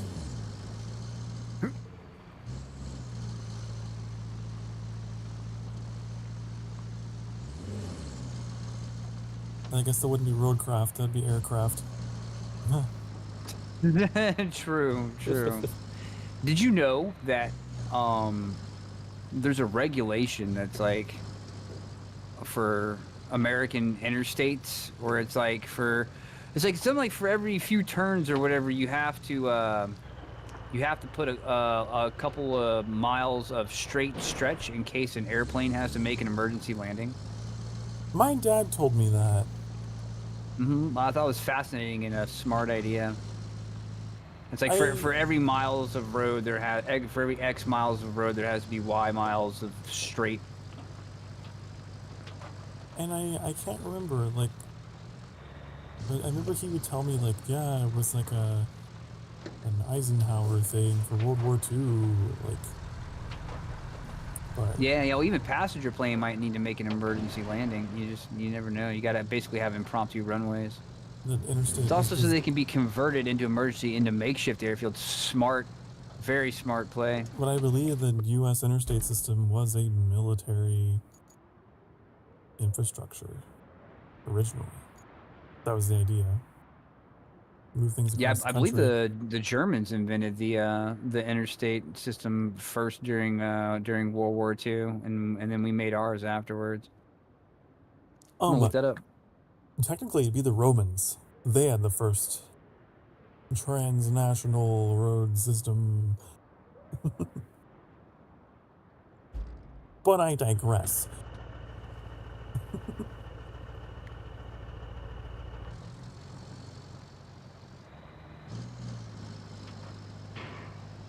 Huh.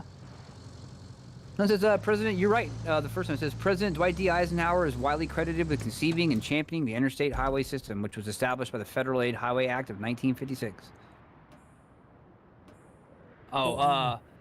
Eisenhower's experiences as a general in World War II, witnessing the German Autobahns, and his leadership in the 1990 transcontinental motor convoy convinced him of the crucial need for a national network of high-speed highways for economic and defense purposes, leading to the creation of the Dwight D. Eisenhower system of interstate and defense highways. He was inspired by the Autobahn and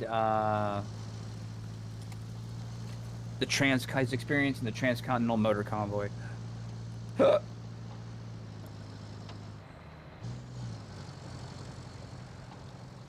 I have been on the Autobahn many times. I was very young. I watched the Conan episode when he travels to Germany, and like, it's crazy. Yeah, it's also, it's one of the safest roadway systems out there. That's what they say. It's just wild.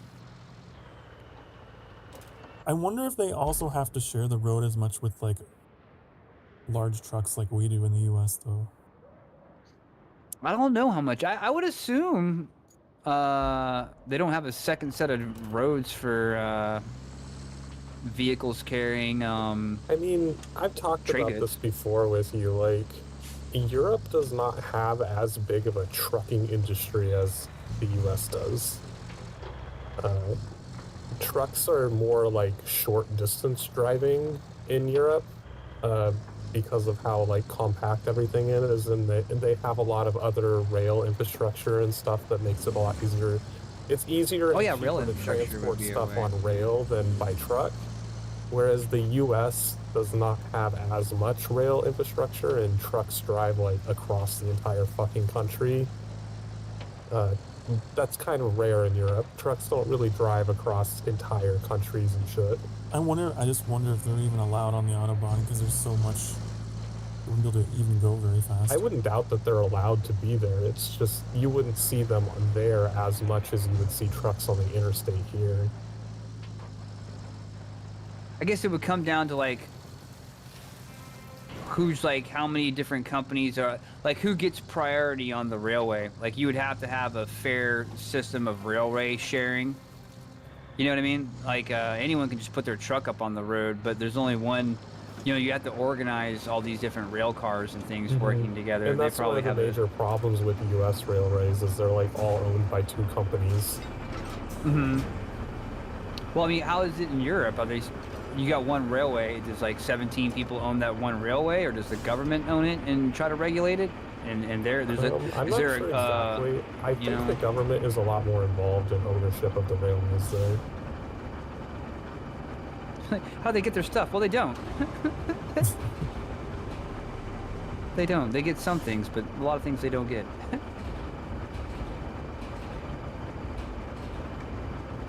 All I can imagine is Rowan. Oh yeah, I'll get back to you in a month. Well, 6 to 8 weeks for delivery.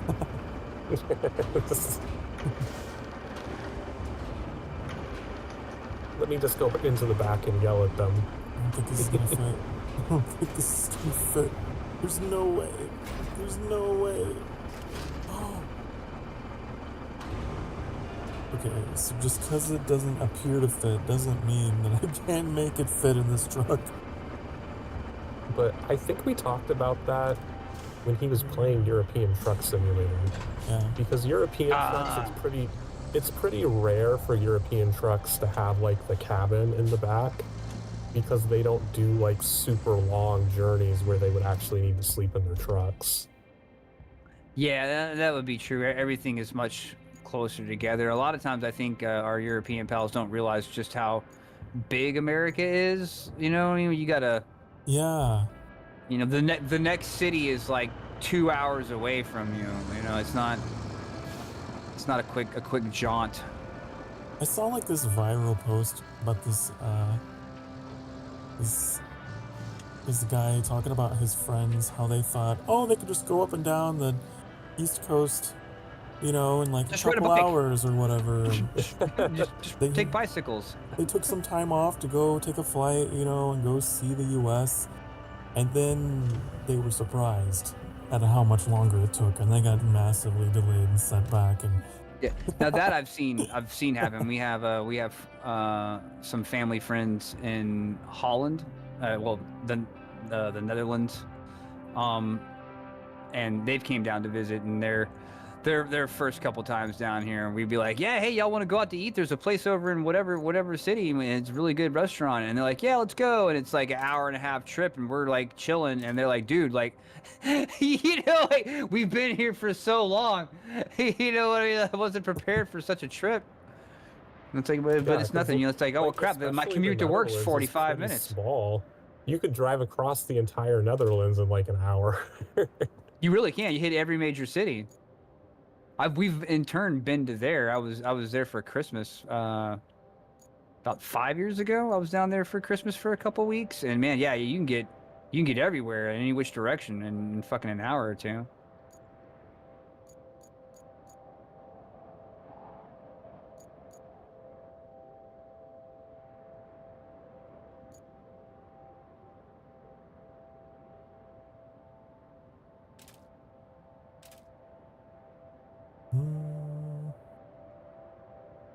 Oh, not gonna be good. I see. Oh, I'm seeing you from the map. Don't you judge me. Don't you judge me with your eye in the sky. I could never look at my mistake next to you. I'm trying to not join you on that one, but it was close. It was nothing short of my freaking deploying my spread my legs. I had to spread my legs in order to stay afloat. That sounds like something OneDrive would be interested in.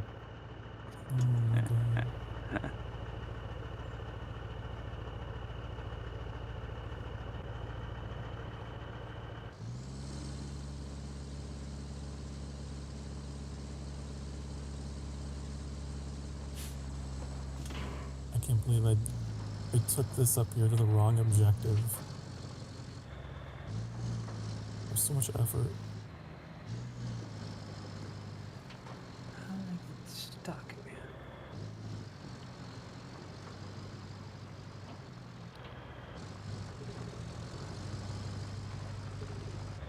I was hoping to play that Anno demo tomorrow. Oh, the demo? Yeah, I was gonna stream it tomorrow. That'll be interesting. That'll be interesting to see. Did you get to do any of the that little bit that you played? Did you get to do any of the combat? No, I barely played because I keep opening it and then barely playing and having to close it because my time management skills are terrible. Yeah, dude, I feel that. Yeah, he wanted to play it again last night, and then we started watching Andor, and he just got glued, and it's like, I guess I'm not playing this. It's a noble sacrifice. So I just forced it into my schedule so that way I can play it. That path does go up there. You don't need to go driving up the hill weirdly anymore. Yeah. I'm gonna take the path this time. Just waiting on the man here. Come on by with his big load. It's so jeez. There's a bump.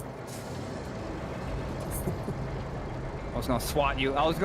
Back. A little smack on the butt. Keep you going, you know. Lean on me, brother. Wide load.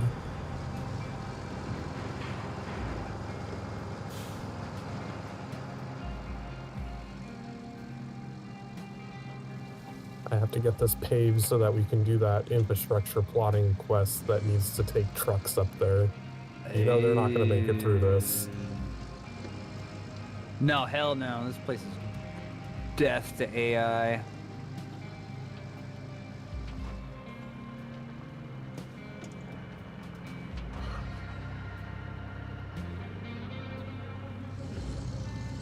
It's been quite the map. I don't know how many episodes deep we are into this.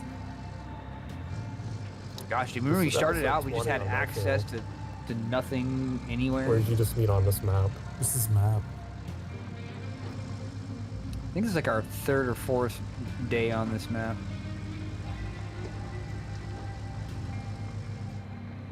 That's what I should have. Probably our 4th. I should have called it day 20 or something or whatever. Immersion. World 20-4. Well, I mean, whole immersion would be keeping track of the day-night cycles in the game. Hmm.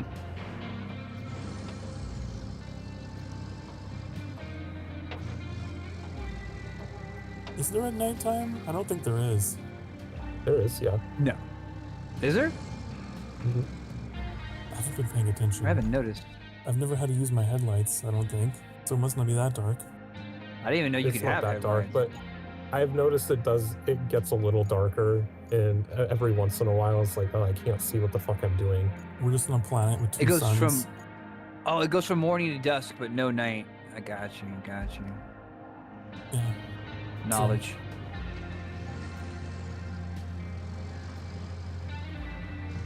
This is, we're in a binary star system, huh? There's always a sun. Tatooine, the twin sons of Tatooine. Kelly's been doing some experiments. She stole another sun from somewhere. It's the ultimate generator. Like this. True, solar power.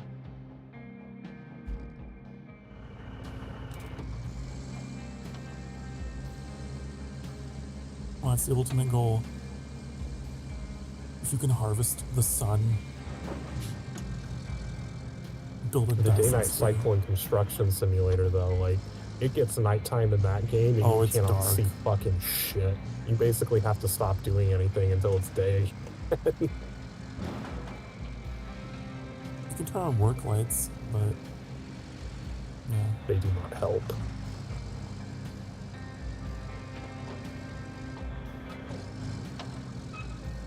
I haven't played that game in a bit. Let me get back to it. That was our like decompression game. Well, I stopped playing it so much because I've been kind of worn out on simulator games. It's like, I'm just gonna stick to RoadCraft. That's just gonna be my simulator game. There was a firefighter simulator game that just came out, and it looked really good in the trailers and the pictures, but when you dug into the reviews, it was like more shovelware that looks great until you actually play it. And, you know, played one of bad those. systems, poor optimization. Yeah, the one we played with Tricks, that was just like really boring and didn't take very long. Most yeah, of the it's like time, there's a company that just puts out these like B-rate, C-rate shovelwares that look good in trailers. most know of the the time company's called was that to look spent it with them being terrified in the passenger seat while I drove them to the site. Most of the game was I'd like driving. to that water park simulator. A lot of people have been playing that. I've been seeing a lot of that lately.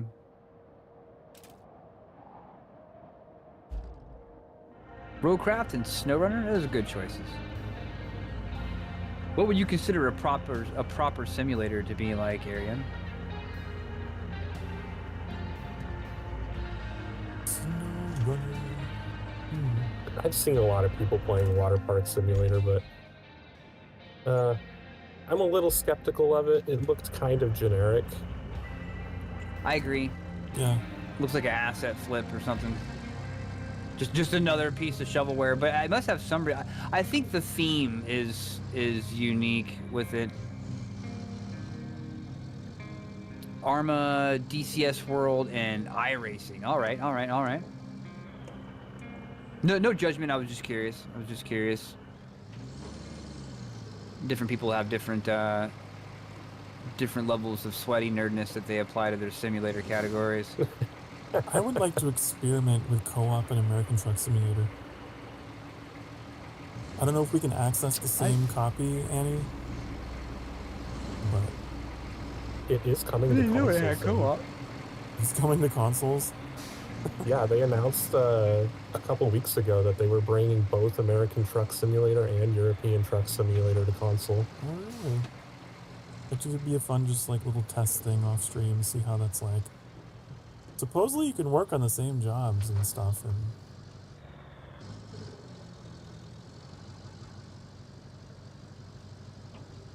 don't veer into the swamp. Where am I supposed to take this?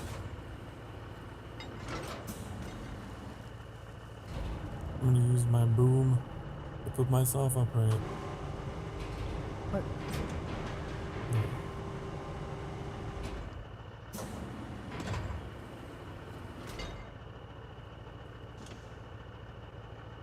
The power of the boom.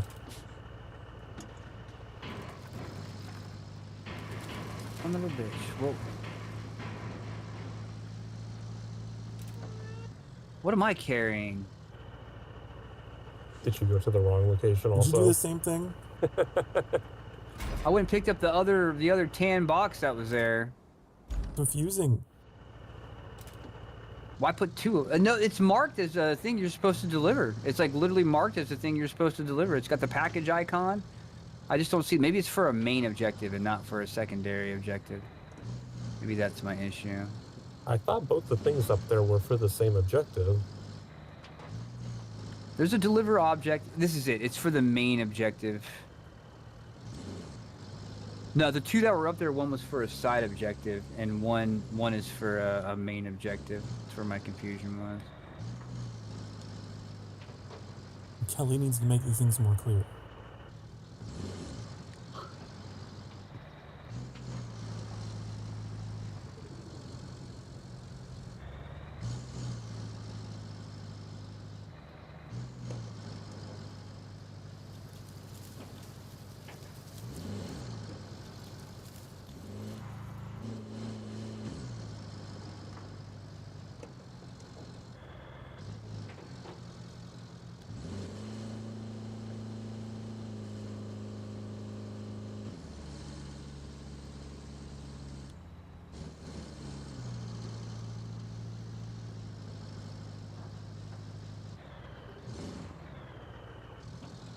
I'm so focused trying to keep this thing upright.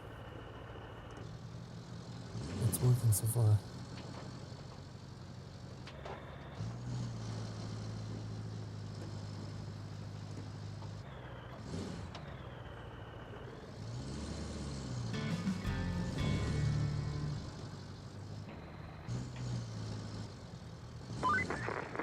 Gosh, you really put the U in Kelly there. alert. Kelly spotting. But you know what?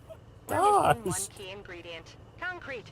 We need to Did start they make her producing sound again. like she That was means over collecting enough resources a and worse finding headset supply than routes she to used to be? concrete slabs facility. She sounds a lot more distorted to I me don't than know. she used Maybe to. we just haven't heard her in a long time. Maybe they had a separate recording session with a different mic. That's what it Her sounds voice like. just gets more distorted over time, more demonic and crazy. Yeah, she was never real to begin with. It's going to become a Microsoft horror fights it, game yeah, in the last map. Oh my god, Bailey would flip. A horror game where the haunting is just Kelly. Oh, dude, I would be done. And she just slowly becomes more and more grotesque and horrible until you All realize the she's right artwork behind you. changes. That would actually be funny. Everything just turns shades of auburn red. That's what this game needs. A secret plot. Oh, And, dude, there like, should be like some Easter eggs. This just immediately made me think of in hard space ship breakers, the ghost ships that you could unlock as the final ship type. But then there was nothing ghosty about them. Like, why? Is that bad? I was like, oh, this is gonna be so cool. Optional ships, ghost ships, and then you get there and Yeah, it's it just was- a regular fucking ship. Yeah, it was just like the little AI things attached to stuff, but they were just really annoying. I did Yeah, like two of them, and like, I just never went back to another one because they were tedious. Coolest ghost ships that I've seen so far. The ghost ships in Black Flag that you would fight as like bonus bosses for your boat. I don't you would see remember like a those. fog and a storm in the distance, and you sail out into the storm and the fog. Do the ghost ships? I don't know if I There was remember. like 2 of them.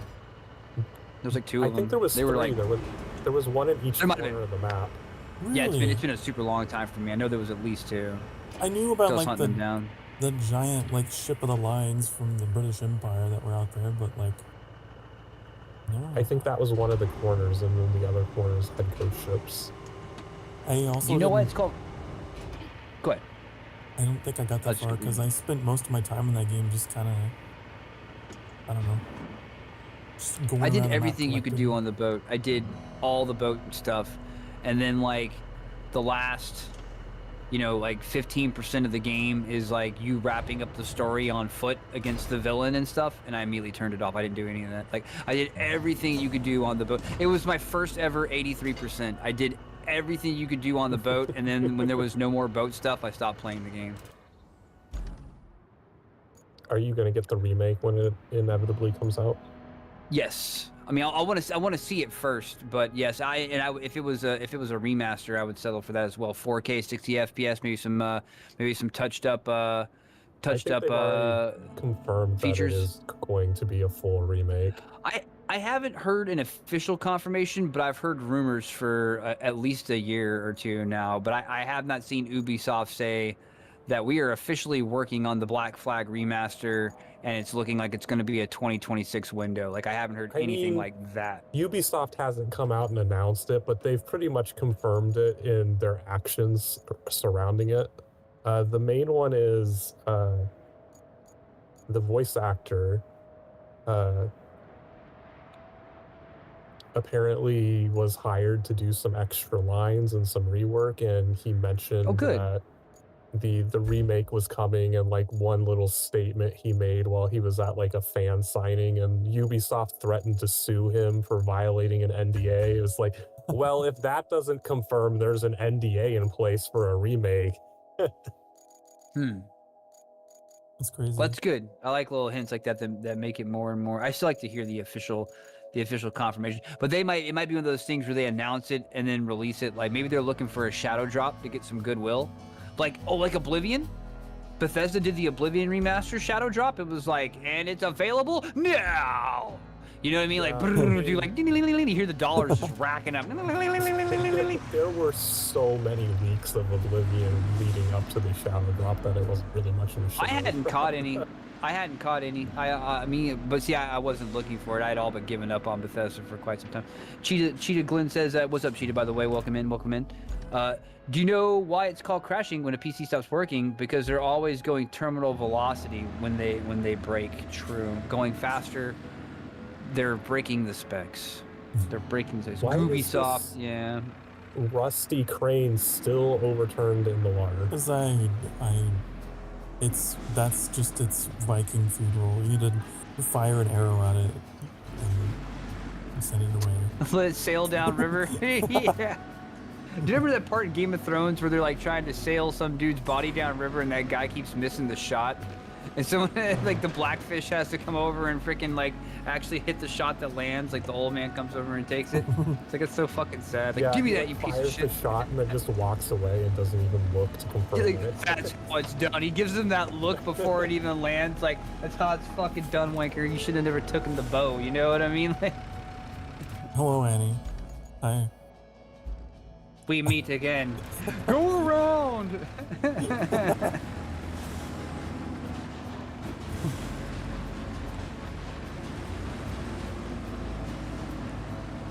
You guys actually need to come back out here for something? Yes, I have cargo. It calls to me.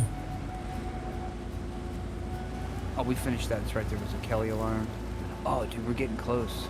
Deliver backup transformers to the power I'm substation. trying to drive over there, but she's telling us where generators are again. Wait, is this even the right way? Are you coming here to No. pick up the generator? Oh, damn. I should have... Yeah, but I'm kind of in the mud, and I don't... Don't sweat it. I'm literally, I looked over and I'm like sitting right next to it in my super heavy crane after I'm not finishing doing my it last again in mission. that bouncy, tiny one. was a bad time. I'll take it. I'll take it if you wanna press on. I wish this truck had four-wheel drive.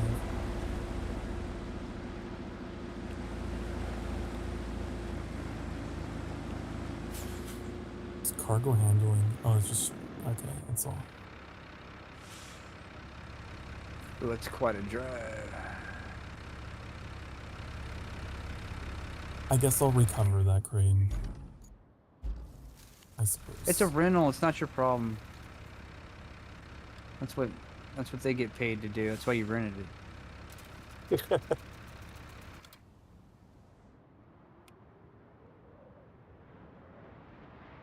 That's what you do in Construction Simulator. They let you rent trucks, and you can still like take them to the gas station to like refill them, but it's like twice as expensive to go fill and repair the truck yourself than to just send it back and then rent a new one. Weird balancing. They add a feature without planning to have that feature in ahead of time.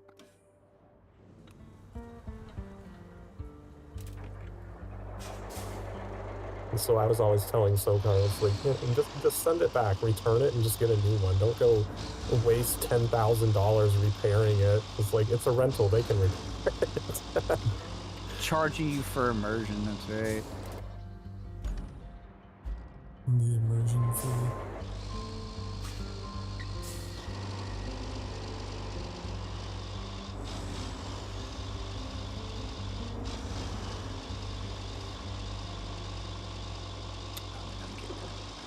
Get out of this one. But I'm playing a few hours of Black Flag on Saturday, actually. Oh, that'll be cool. That'd be cool. I saw XCOM was no longer on your list of weekly schedules. Look, it's not for everybody. That's the first thing I tell. Just the first thing I tell everybody is that XCOM. Well, that wasn't the reason. Not for everyone. I just got a weirdly crowded schedule this week and things that have been moved around. I'll tell you what it was. It was Genshin that did it. Genshin bumped XCOM Oh, really? out. Because I didn't know about the update until like a day prior, and I was like, oh man, I want to play XCOM, but if I do that, then I'll be streaming like constantly. Yeah, you gotta have some time. You gotta take some time. I want to do it next week though. You got a good practice run. Like you can chew on it and come back to it if you ever decide you want to.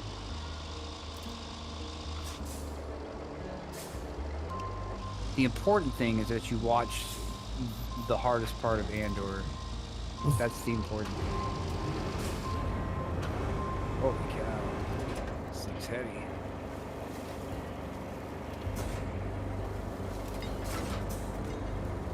Yeah, I don't know how they could have written the beginning better. Maybe, like, instead of doing the flashback thing, just have it start there. 'Cause there's a lot of character relationships. I don't know either. The beginning was, I don't know what was up at the beginning, but they definitely find their flow around the time of the actual, like, the end of the heist. And then from then on, they got the formula. Like it's all golden. You'll know it right away. Once you see that prison arc, you're like, oh yeah, this is what he was talking about. I don't know if you can get that across the river, because you might get stuck. You might have to hand it off across the river. I'm gonna try to go this way. There is a little, yeah, there's a little river bank sand bump right there. Might be able to, yeah, we might be able to wing it. This transformer's definitely heavy as all Oh, yeah. get out. I need, my crane is not super enough. I need a hyper crane. Hyper crane. I need a hyper crane. Oh, there's a freaking rock slide in the way. Do we have a bulldozer nearby? We do. I see a bulldozer. Sokar! Get your bulldozer over here. This is the one that got tangled up. Yeah, take a right. Come on out.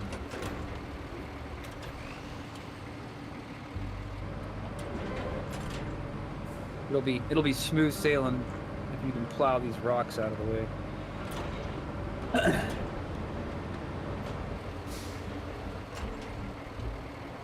How did this hint? Here, Okay, so what am I? you look down the road there. You will notice a number of large boulders. Oh, I see them now. Is that the way? No, if you go that way, what did I back up for? Oh, there you go. You got it. You got it.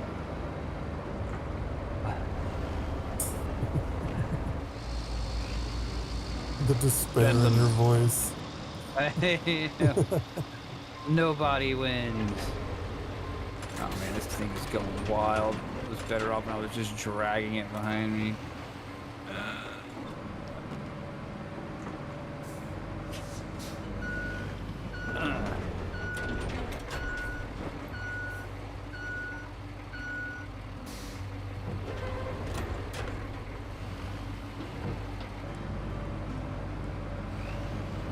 Man, why can't we just get a wrecking ball?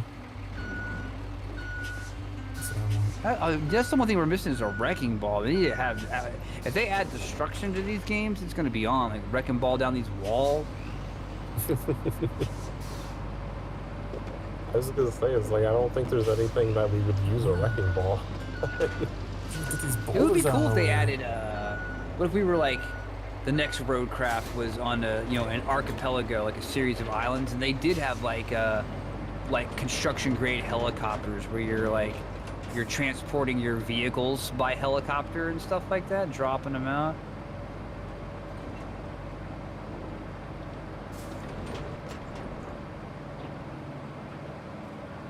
These rocks are too heavy.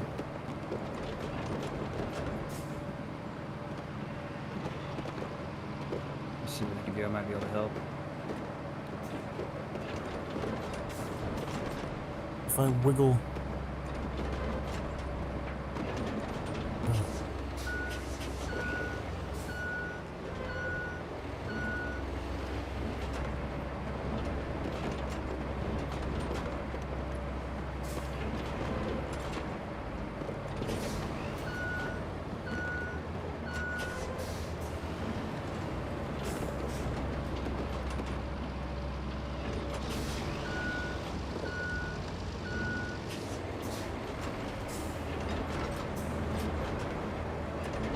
Oh, you're doing it.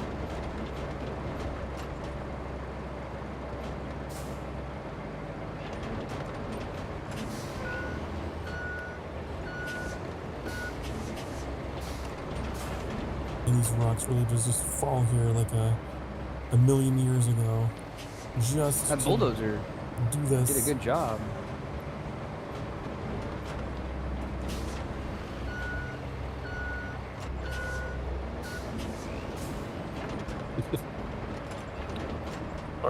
Neither of you are even in these red vehicles that are just sitting on top of the road. What I are they don't know here for? nothing about no red vehicles. I don't know nothing about no red vehicles. My vehicles are blue.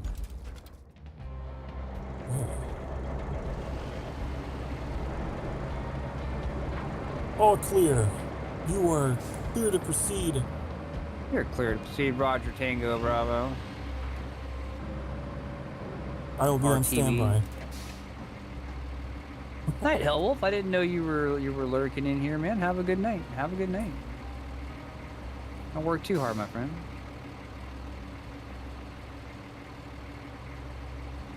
So you're taking this route. Where does this go?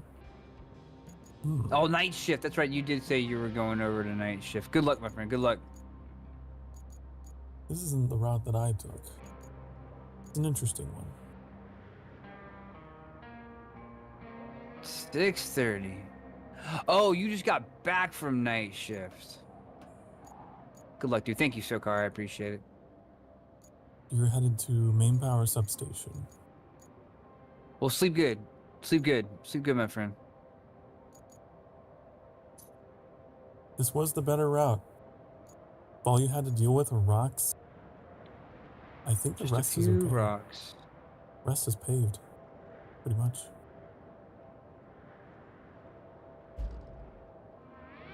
Just don't turn too hard with that if you're on a slope. No, I'm getting to bed in the morning. Well, I'm all lost. I hope whatever you do, you succeed in.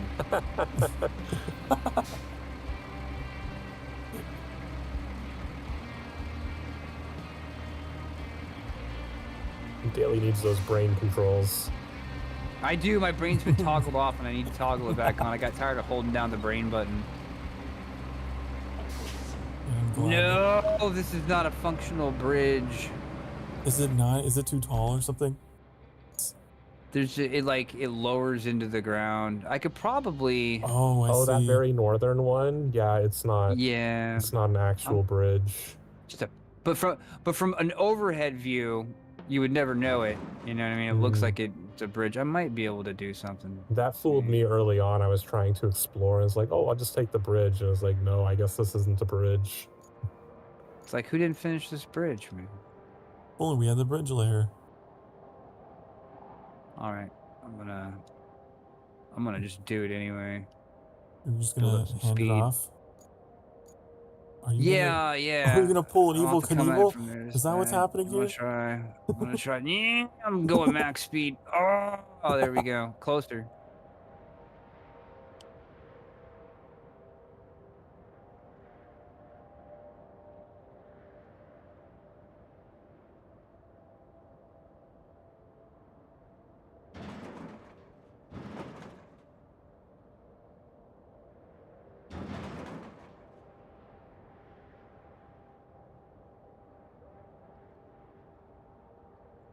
But how are you gonna get out of there? I want to try to do some weird rocky shit over on the left side. It looks like there's a low set of rocks that I might be able to hit at high speed. Maybe maybe spread my legs. You know what I mean? I might be able to make something happen. I'm gonna spread my legs and wiggle my butt and see if I can bait a fish. That's an interesting maneuver. What a professional! Straight into a welcoming elf. There used to be a show called MXC, and it was they took this game show called Takashi's Castle, which is a ridiculous game show, and then they edited it up, and they did English dub over it. But the English dub was all comedy, and like the two guys who were hosting it, like they would be watching people, and it was like an obstacle course Japanese game show, and people would be doing these crazy obstacles and stuff, and people would fall all the time into the water, and it'd be like, oh look, that's a textbook welcoming elf, and it'd be like someone falling over with like big old legs spread wide open, and be like, oh, a classic dirty uncle, and just like all this just like dirty humor, you know what I mean? But it was absolutely hilarious, dude. They just did nothing but wordplay. It reminds me of raunchy Wipeout. humor the whole time. Was it like that? Wipeout was 100% based off the success of MXC. Yeah, 100% based off. MXC hit it good for like 3 seasons, and then Wipeout came out right after that.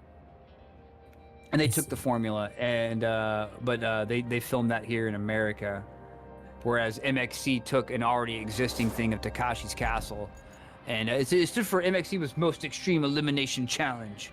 I'll send you over a clip of it. It was pretty freaking funny. What? There used to be a channel here on Twitch that did MXC 24/7, but they got lawyered down. They might have reemerged somewhere else, but I haven't found them. I'm gonna bring my crane over there just in case as a plan B. Yeah, I appreciate. I don't know if I'm gonna be able to make it up the side of this. Oh,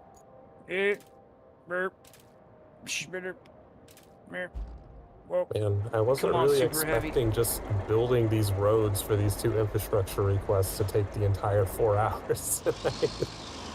Yeah, man. You just gotta be patient with this map. There's just too much to do. I made it Sokar. I'm good. Okay. Made it up the side. I appreciate you, though. The oranges have been got up the stairs. I'm an orange master by this point. I added two new fart redeems on my channel now. These ones are musical. They're musical farts. Musical farts? Wow. Yeah. One is called the Magnum Anus, and the other one is it's my Gurgle Beans redeem, which is like a really nasty wet diarrhea fart, but it's auto-tuned. Like they auto-tuned it to make it sound musical. And so now It I've got almost sounds 4 like a GLaDOS sound effect. It does. It does sound like GLaDOS. It does sound like a GLaDOS edition. Gurgle Beans GLaDOS edition. Wasn't that a thing? Wasn't that like a South Park thing? The Canadian cartoon guys or whatever? Terrence and Phillip? Yeah, and they had like a whole thing where they just did musical farting. Yeah, there was a Terrence and Phillip musical, if I remember correctly. I think you're right about that. Yeah, I mean, it was the entire plot of South Park the movie with the whole Blame Canada song. That's where that spawned from. Did you ever play Stick of Truth, the turn-based RPG, South Park Stick of Truth? I watched Annie play that. I never finished it because it glitched out near the end. And I was like, got really mad. that was so much effort that I don't really want to do it. Annie rage quit it. I remember that. I ended up beating it. It had one fatal flaw. It's like you go through the first chapter, and it's super good. And then it opens up all the side content. Like you can immediately go around South Park and spend just hours doing kind of like semi-boring side content. And really they should have put that at the end, but they like front loaded it all. So it takes a long time for you to get back into the story, which is just ridiculous South Park greatness. Yeah, it sucks. It bugged out for you at the end. But did you get to the part where you go to Canada and everything's like fucking 8-bit? It's like an 8-bit game, and like there's Terrence and Phillip and all that. I really don't remember. I played it so long ago. I guess it didn't leave an impression on you like it did for me. It changed my life. I didn't know Canada was an 8-bit until I played South Park: The Stick of Truth. I'm gonna leave a Steam review. This game changed my life. I might have left a Steam review for that one. I was surprised at how good it was, but I didn't play the sequel, the one where they're all like Marvel superheroes and stuff. I can't remember what it was called. The Fractured Butthole. Oh, that was it. It was the Fractured Butthole. Yeah. Dude, the game was so messed up, dude. Like, when you're making your character, it's like select difficulty, and like the harder you make it, the darker your skin gets. I'm like, dude, fucking South Park's so fucked up, man. Really Guess I'll just have to get a sense of humor.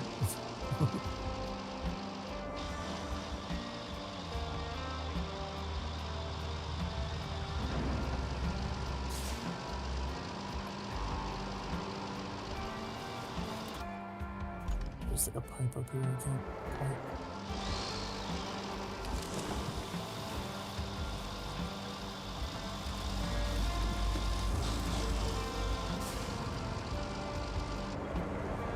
Where is it at? Oh, it's right up there.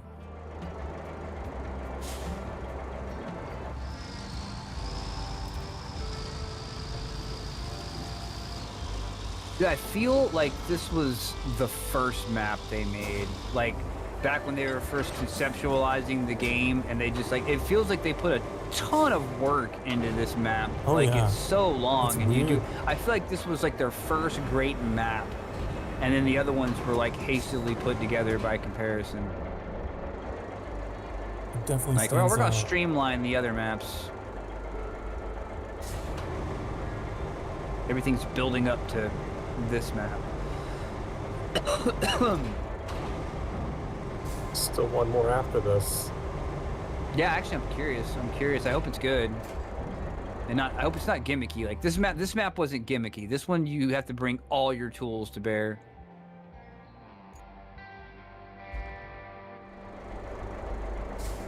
It's a shame because I'm afraid the DLC maps are going to be gimmicky.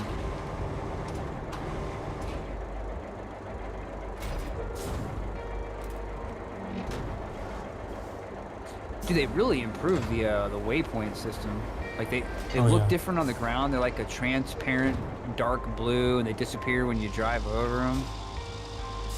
It's nice. You don't have to constantly go back and delete them. Yeah, you're right about that.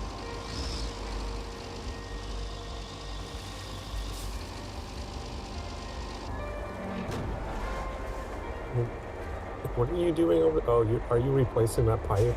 I Yep. just saw your truck like driving through trees over on the I'm side. trying to What the crush hell? these trees, get them out of my way so I can. There we go. All in Make a things day's happen. work for the super heavy crane. Yeah, also capable of deforestation. Mm-hmm.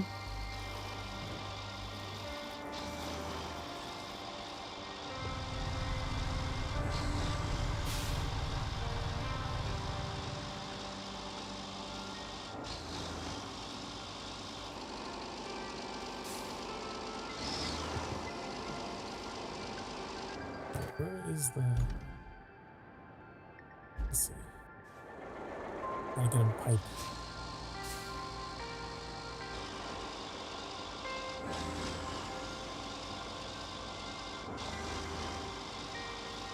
It's already almost midnight. That time just flew by. Yeah, I just plotted this course and was like, this is probably gonna be the last thing I do tonight. We got plenty of, we got a few side objectives done. We got a main objective or two done. We progged. We bullshitted a little bit. It's all good. Built a bridge. Is that the pipe that needs replaced for the main objective? Or are you just replacing a pipe because you saw one? It looked like it was part of the main objective. Where did this pipe go? I spawned it. Oh, it's in the other. Let's see. Oh, the main objective is 5 pipes. We have to repair the whole fucking line. Shit, pipe check.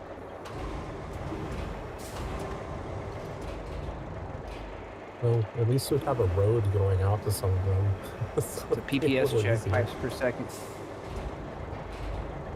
Yeah, infrastructure test, man. There's so much of this that's an infrastructure test, like how much infrastructure you've put down. All those roads you make just paid mega dividends.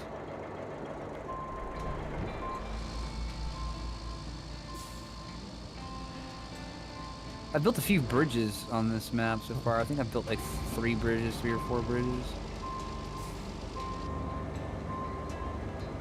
You gotta keep your booms low on this map.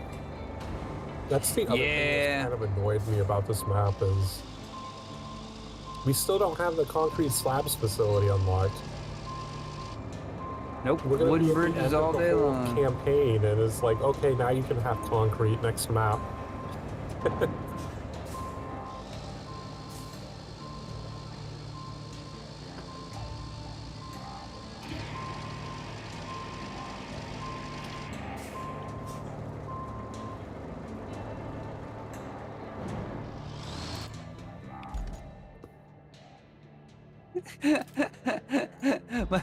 my truck is like I'm like in this perfectly spaced back alley, and when I put my anchors out, it looks like it's trying not to, like its mom's trying to like drag it somewhere, and it's like, I'm not going. And it's like you can't make me go.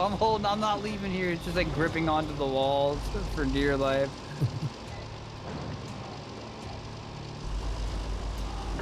You can't make me go to the dentist.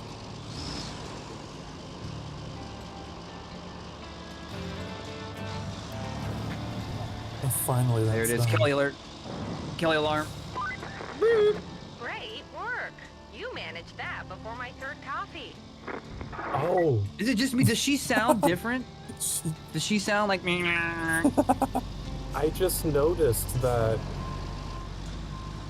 they changed it so that those plotted infrastructure routes, once you've completed all the rewards, it automatically stops it and removes it from the list now. Oh, thank God, man. Why couldn't we have had that day one? That was huge. That messed me up when we first started playing. It didn't make no sense to me. I'm like, why don't they just delete themselves? Just remove everything. Delete all. It doesn't seem to delete the route off the map. but it does hide it all from the menus. Yeah, I don't like having cluttered lists. Do not like having cluttered lists of useless stuff. Oh. Our main objective here, resume concrete production. Helper repairs to the backup pump station. Replacing pipes. Oh, they just want resources. 7 logs and 3 steel beams. Yeah, I'll get started on that. We ain't got much more time, but I'll get see what I can get done. Oh, they just need to be in storage too. That's so easy. You just cut down some trees right next to the storage drop. Not true. Yeah, I got 1 pipe in. We have 1 steel beam ready. We need 2 more. Or we could just buy 3, because the construction depot's right next to the countryside base. I saw you got a mobile base over there. That might work. Might work well for. Yeah, there's a bunch of trees like right next to it. I can literally just spawn over at your mobile base, deploy the resource collector on it or what have you, and then Well, you just need to put them into storage. You can do it at any of our bases. Yeah, You don't your have to resource deliver thing them is just anywhere. parked right next to the forest. I can just teleport to it, cut those trees, and then put it in. It is storage. It is storage. It's right there. I'm gonna waste the gas. I'm gonna waste a gas can. I'm Out gonna of the pour it on. I got 86? 91 fucking gas. Oh, 91? Yeah. I only have Activate 50 resources. because I unlocked all the sand quarries. Oh, nice. The developers intentionally put this here.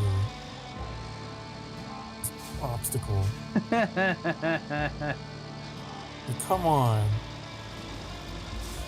Impassable object. You shall not pass.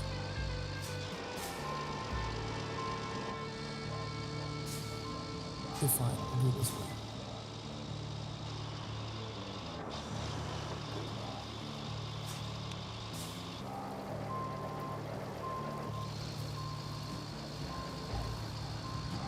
Oh, I'm gonna go get the steel beams. Maybe we can get this objective completed before we stop.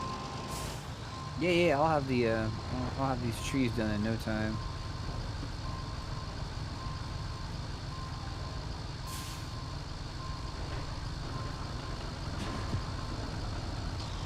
Oh, that explains that bug that I was seeing when I first loaded into the game.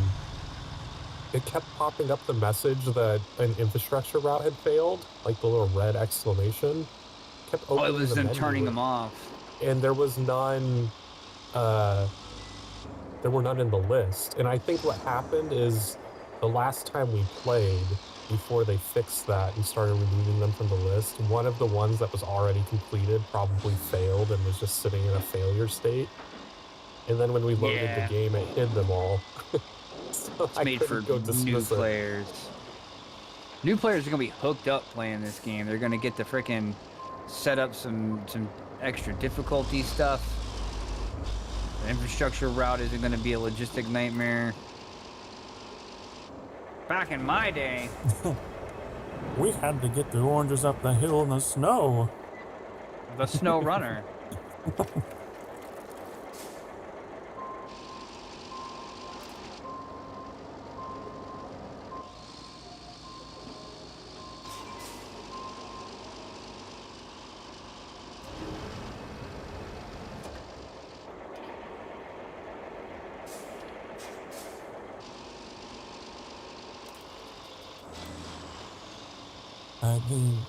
I still don't understand why the hints keep popping up.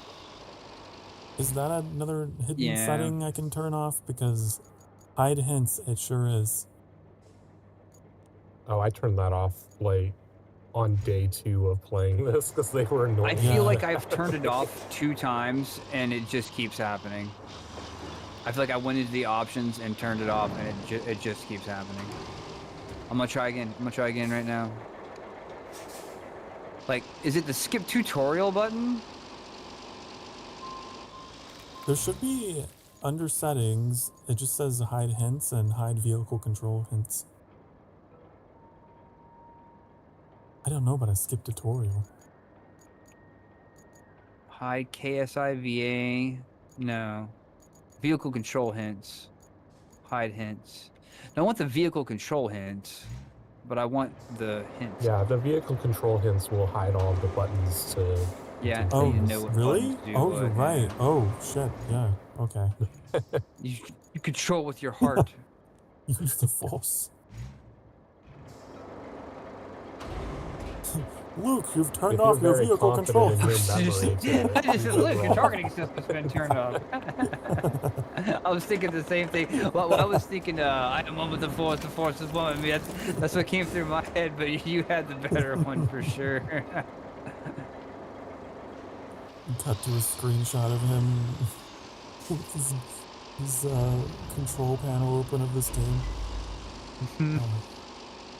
Look, your targeting system's been turned this whole thing.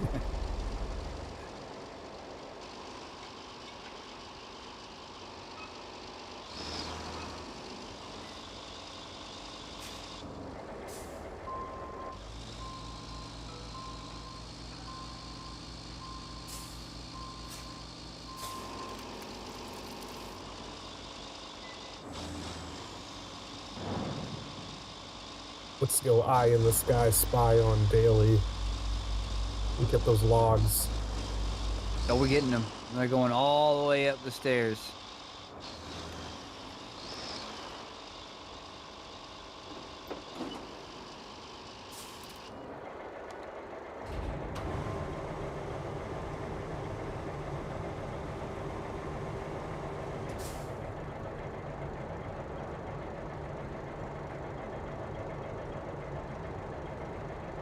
Oh my goodness, who did that, Annie?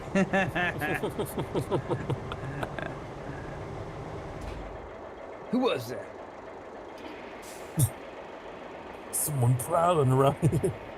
Yeah, they're definitely ripping ass. I smell someone lurking about. Oh my god, that'd be such a good bit. Someone needs to suggest that to them. Oh, someone farts in the guard. The guard catches onto it. Yeah. There's someone Just lurking tweak it about. a little, Yeah. it's like, I sniff someone's crop dusting around.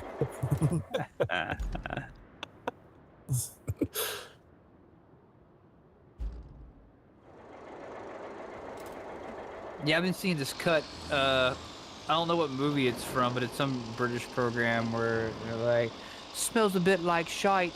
It's like this old lady. She's like, no, it smells like shite. I definitely know shite when I smell it. It's shite. Oh my god, a game that lets you fart except the guards interpret it as an attack. Oh yeah, Stop, chemical you've broken the warfare. law. Chemical He's broken the law. warfare.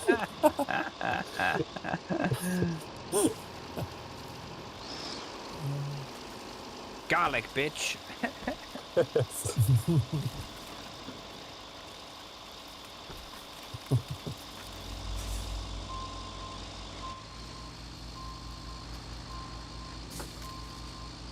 Wow, they got you replacing pipes in a swamp.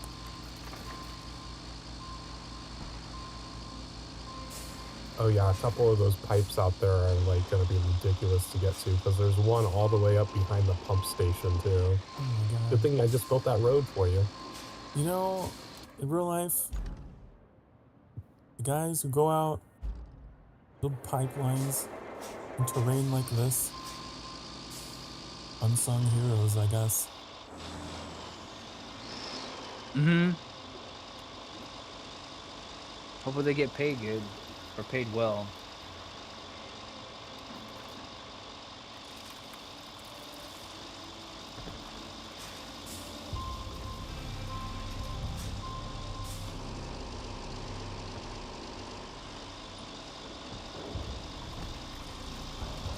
Oh, come on. Why? Why? I was so close to victory. Did you tip over? No, there's a tree in the... There's a tree caught in the taint of my grain truck. It's super heavy. I don't even reach it from here. My super heavy taint. My grundle. It's such a burden to carry around. The super heavy tape drags along the floor.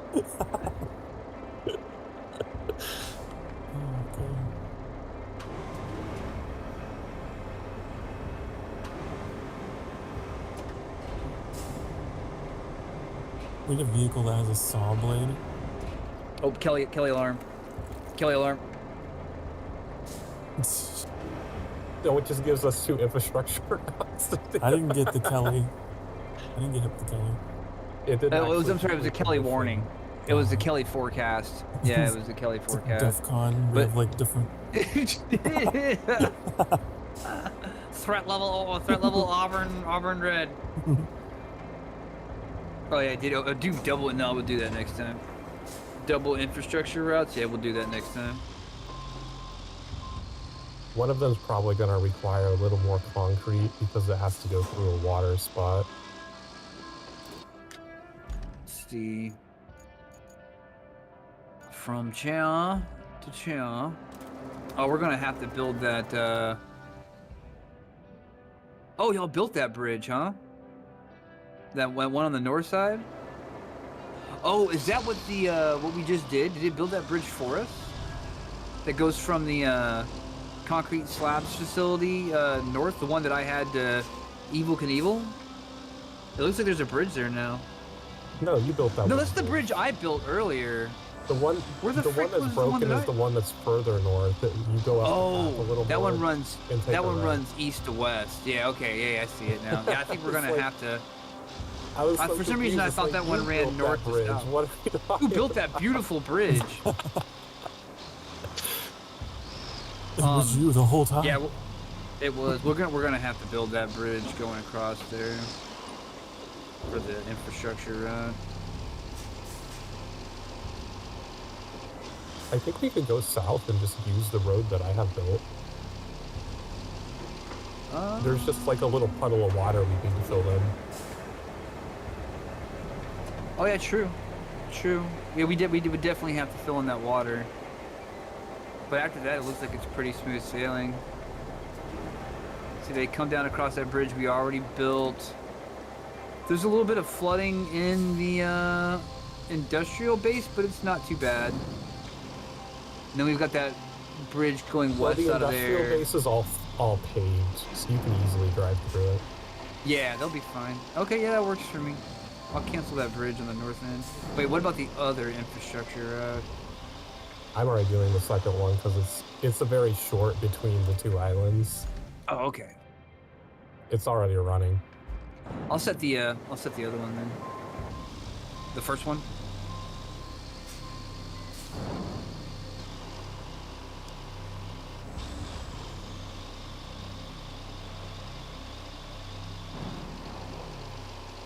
Are you taking another pipe out somewhere? Yeah. Where are you going with that one? Oh, they put little truck I don't know Truck if they're east, I icons. guess. I just noticed that the little truck icons they put and they Yeah. spin with how you have it lit. That's a great feature. They added that last week. Oh, that's cool. Yeah, let's do you see them angles. What is it? When you're plotting an infrastructure oh, route, it like yeah. puts a little yellow truck icon to show you how to Yeah. turn. And then I when saw you put it. a point down and then start moving the next point around, it like moves the ghost truck so you can see the angle that it's going to be at. When I was playing that other map off stream, the sunken map or whatever, I remember seeing that. Thought you said fucking map. That fucking map off stream, you know, the one with the fucking castle. I was like, damn bitter about that shit, man. It'd be funny if they renamed it that, wouldn't it? That fucking map. Renamed by popular demand. Because that's what everyone referred to it as.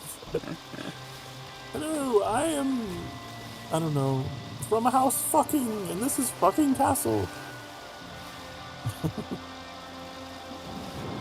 Had my fill of this fucking map.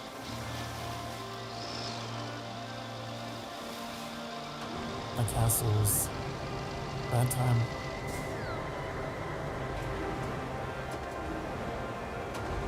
Don't tip over. Don't do it. Don't. Are you kidding? Spread your legs. Spread your legs. Anchors away. There you go. Saved. Saved. Saved by the anchors. What is this?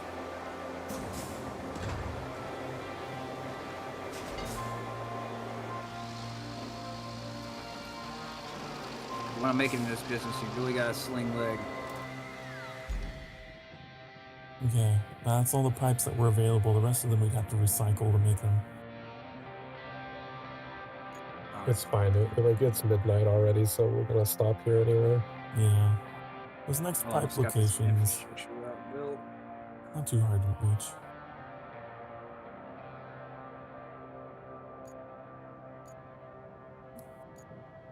Alright. Have we all finished what we're doing? Almost. I I'm think just Daly's laying out this finishing plotting infrastructure it out. route, just like putting the dots down. But Oh, okay. I'm almost done. Give me like 60 seconds. It's not going to go anyway. We gotta fill in a water spot or what have you, but it'll be ready to go. We have to fill in that puddle where you left your rusty crane overturned for half the night. We'll get payback. We'll get payback for you. That's funny. Declaring It'll be at war least against- 100 more hours before you're finished. Well, we can only hope we get that much money's worth.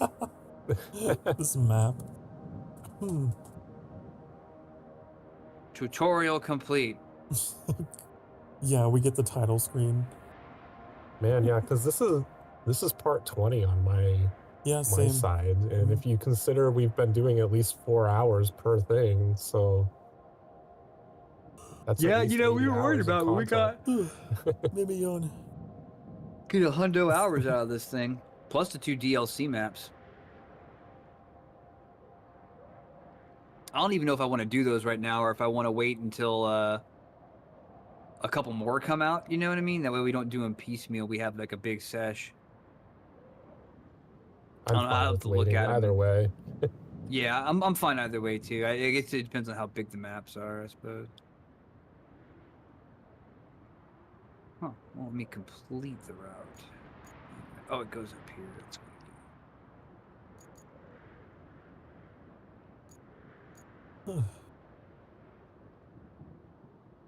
All right. All right. Cool. I'm gonna mix zip on out of here. You're right. It looks like the level cap is definitely 20. I'm 20 with a full bar. Matt, it does say it says max rank. Yeah, if you go into the screen, it says max rank. Yeah.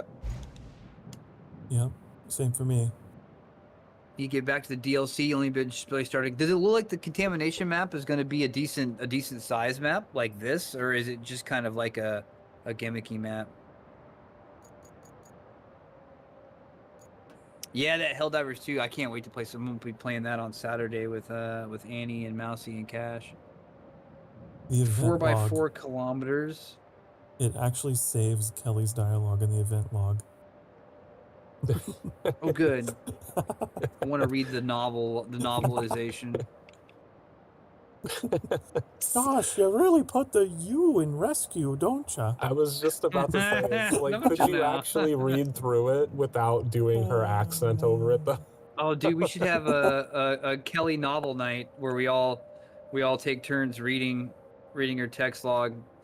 They didn't renew her contract for the DLC.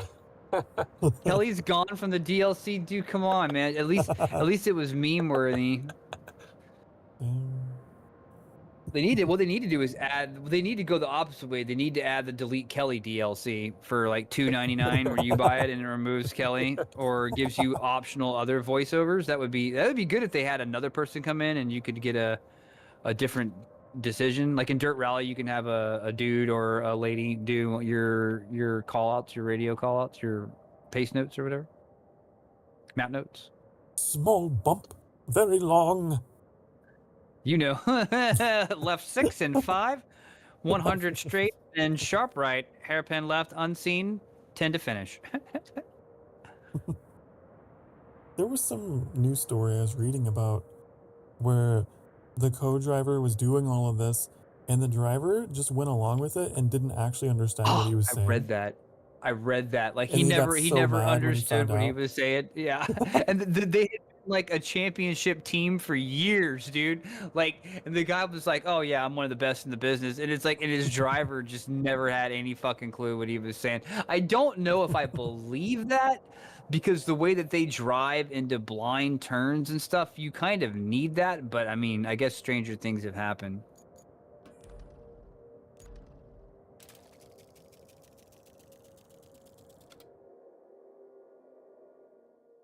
Trying to see if they added any they got a couple different flavors of bridge layers. I wonder if there's like in the store there's the DLC trucks that are very clearly labeled DLC, and then there's one called a kit truck, and it's a scout vehicle, and I don't know what kit means. I don't know. Just like a souped up scout vehicle.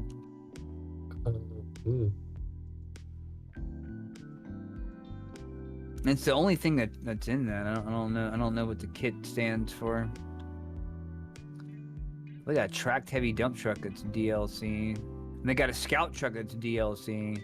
But then they got the kit scout truck. Oh, there's a kit cargo crane truck too.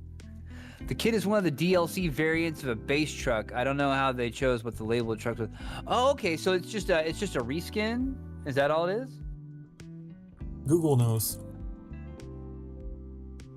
Google probably doesn't know. The DLC's too new for Google to actually understand what the fuck it is. Oh. Let's say it's another mule cargo crane, like the small one that's like it's like a cargo. It's got the cargo back and a crane to it, but it's like a cooler looking version of it. I might be all about that. Oh, it's an upgrade technically. The mule feels very much like an upgrade. It's got much better tires. Oh, it does look like it's raised up a little bit more. Crutch, got them crutch wheels. All right, guys. I'm gonna make dip. I'm gonna get me a little bit of sleep. All right. I appreciate playing with you. Yeah, thanks for hanging, guys. I appreciate it. It was good to just hang out and bullshit and laugh it up. Yeah, for sure. Always. Let me know about y'all's Andor excursions. I'm curious what you think of like the next couple episodes. Very much so curious. We're probably literally just gonna sign off and go watch a couple more episodes. Probably. You gonna do what? Sign off and go watch a couple more episodes. Yeah. Yeah. Enjoy. Let me know. All right. See ya. All right. Have a good night, guys. Peace. Okay, Jab.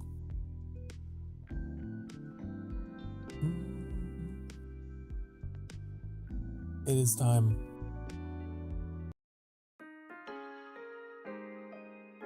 Be good to yourselves, be good to each other. Remember, you deserve to be loved, you deserve to be happy. Okay, you do. And I appreciate having you here. We'll be back at it again tomorrow. Tomorrow's Friday. You know what that means? It means cozy coffee conversation. We'll be doing that for a couple hours, and then we're going to finish up and play a little bit of the Anno 117 demo. A little bit of a spontaneous decision, but yeah, so that's the plan for tomorrow. We get 2 streams. So I hope to see you there. I will see you all next time. Bye, honey. Bye-bye. Good night. Mwah.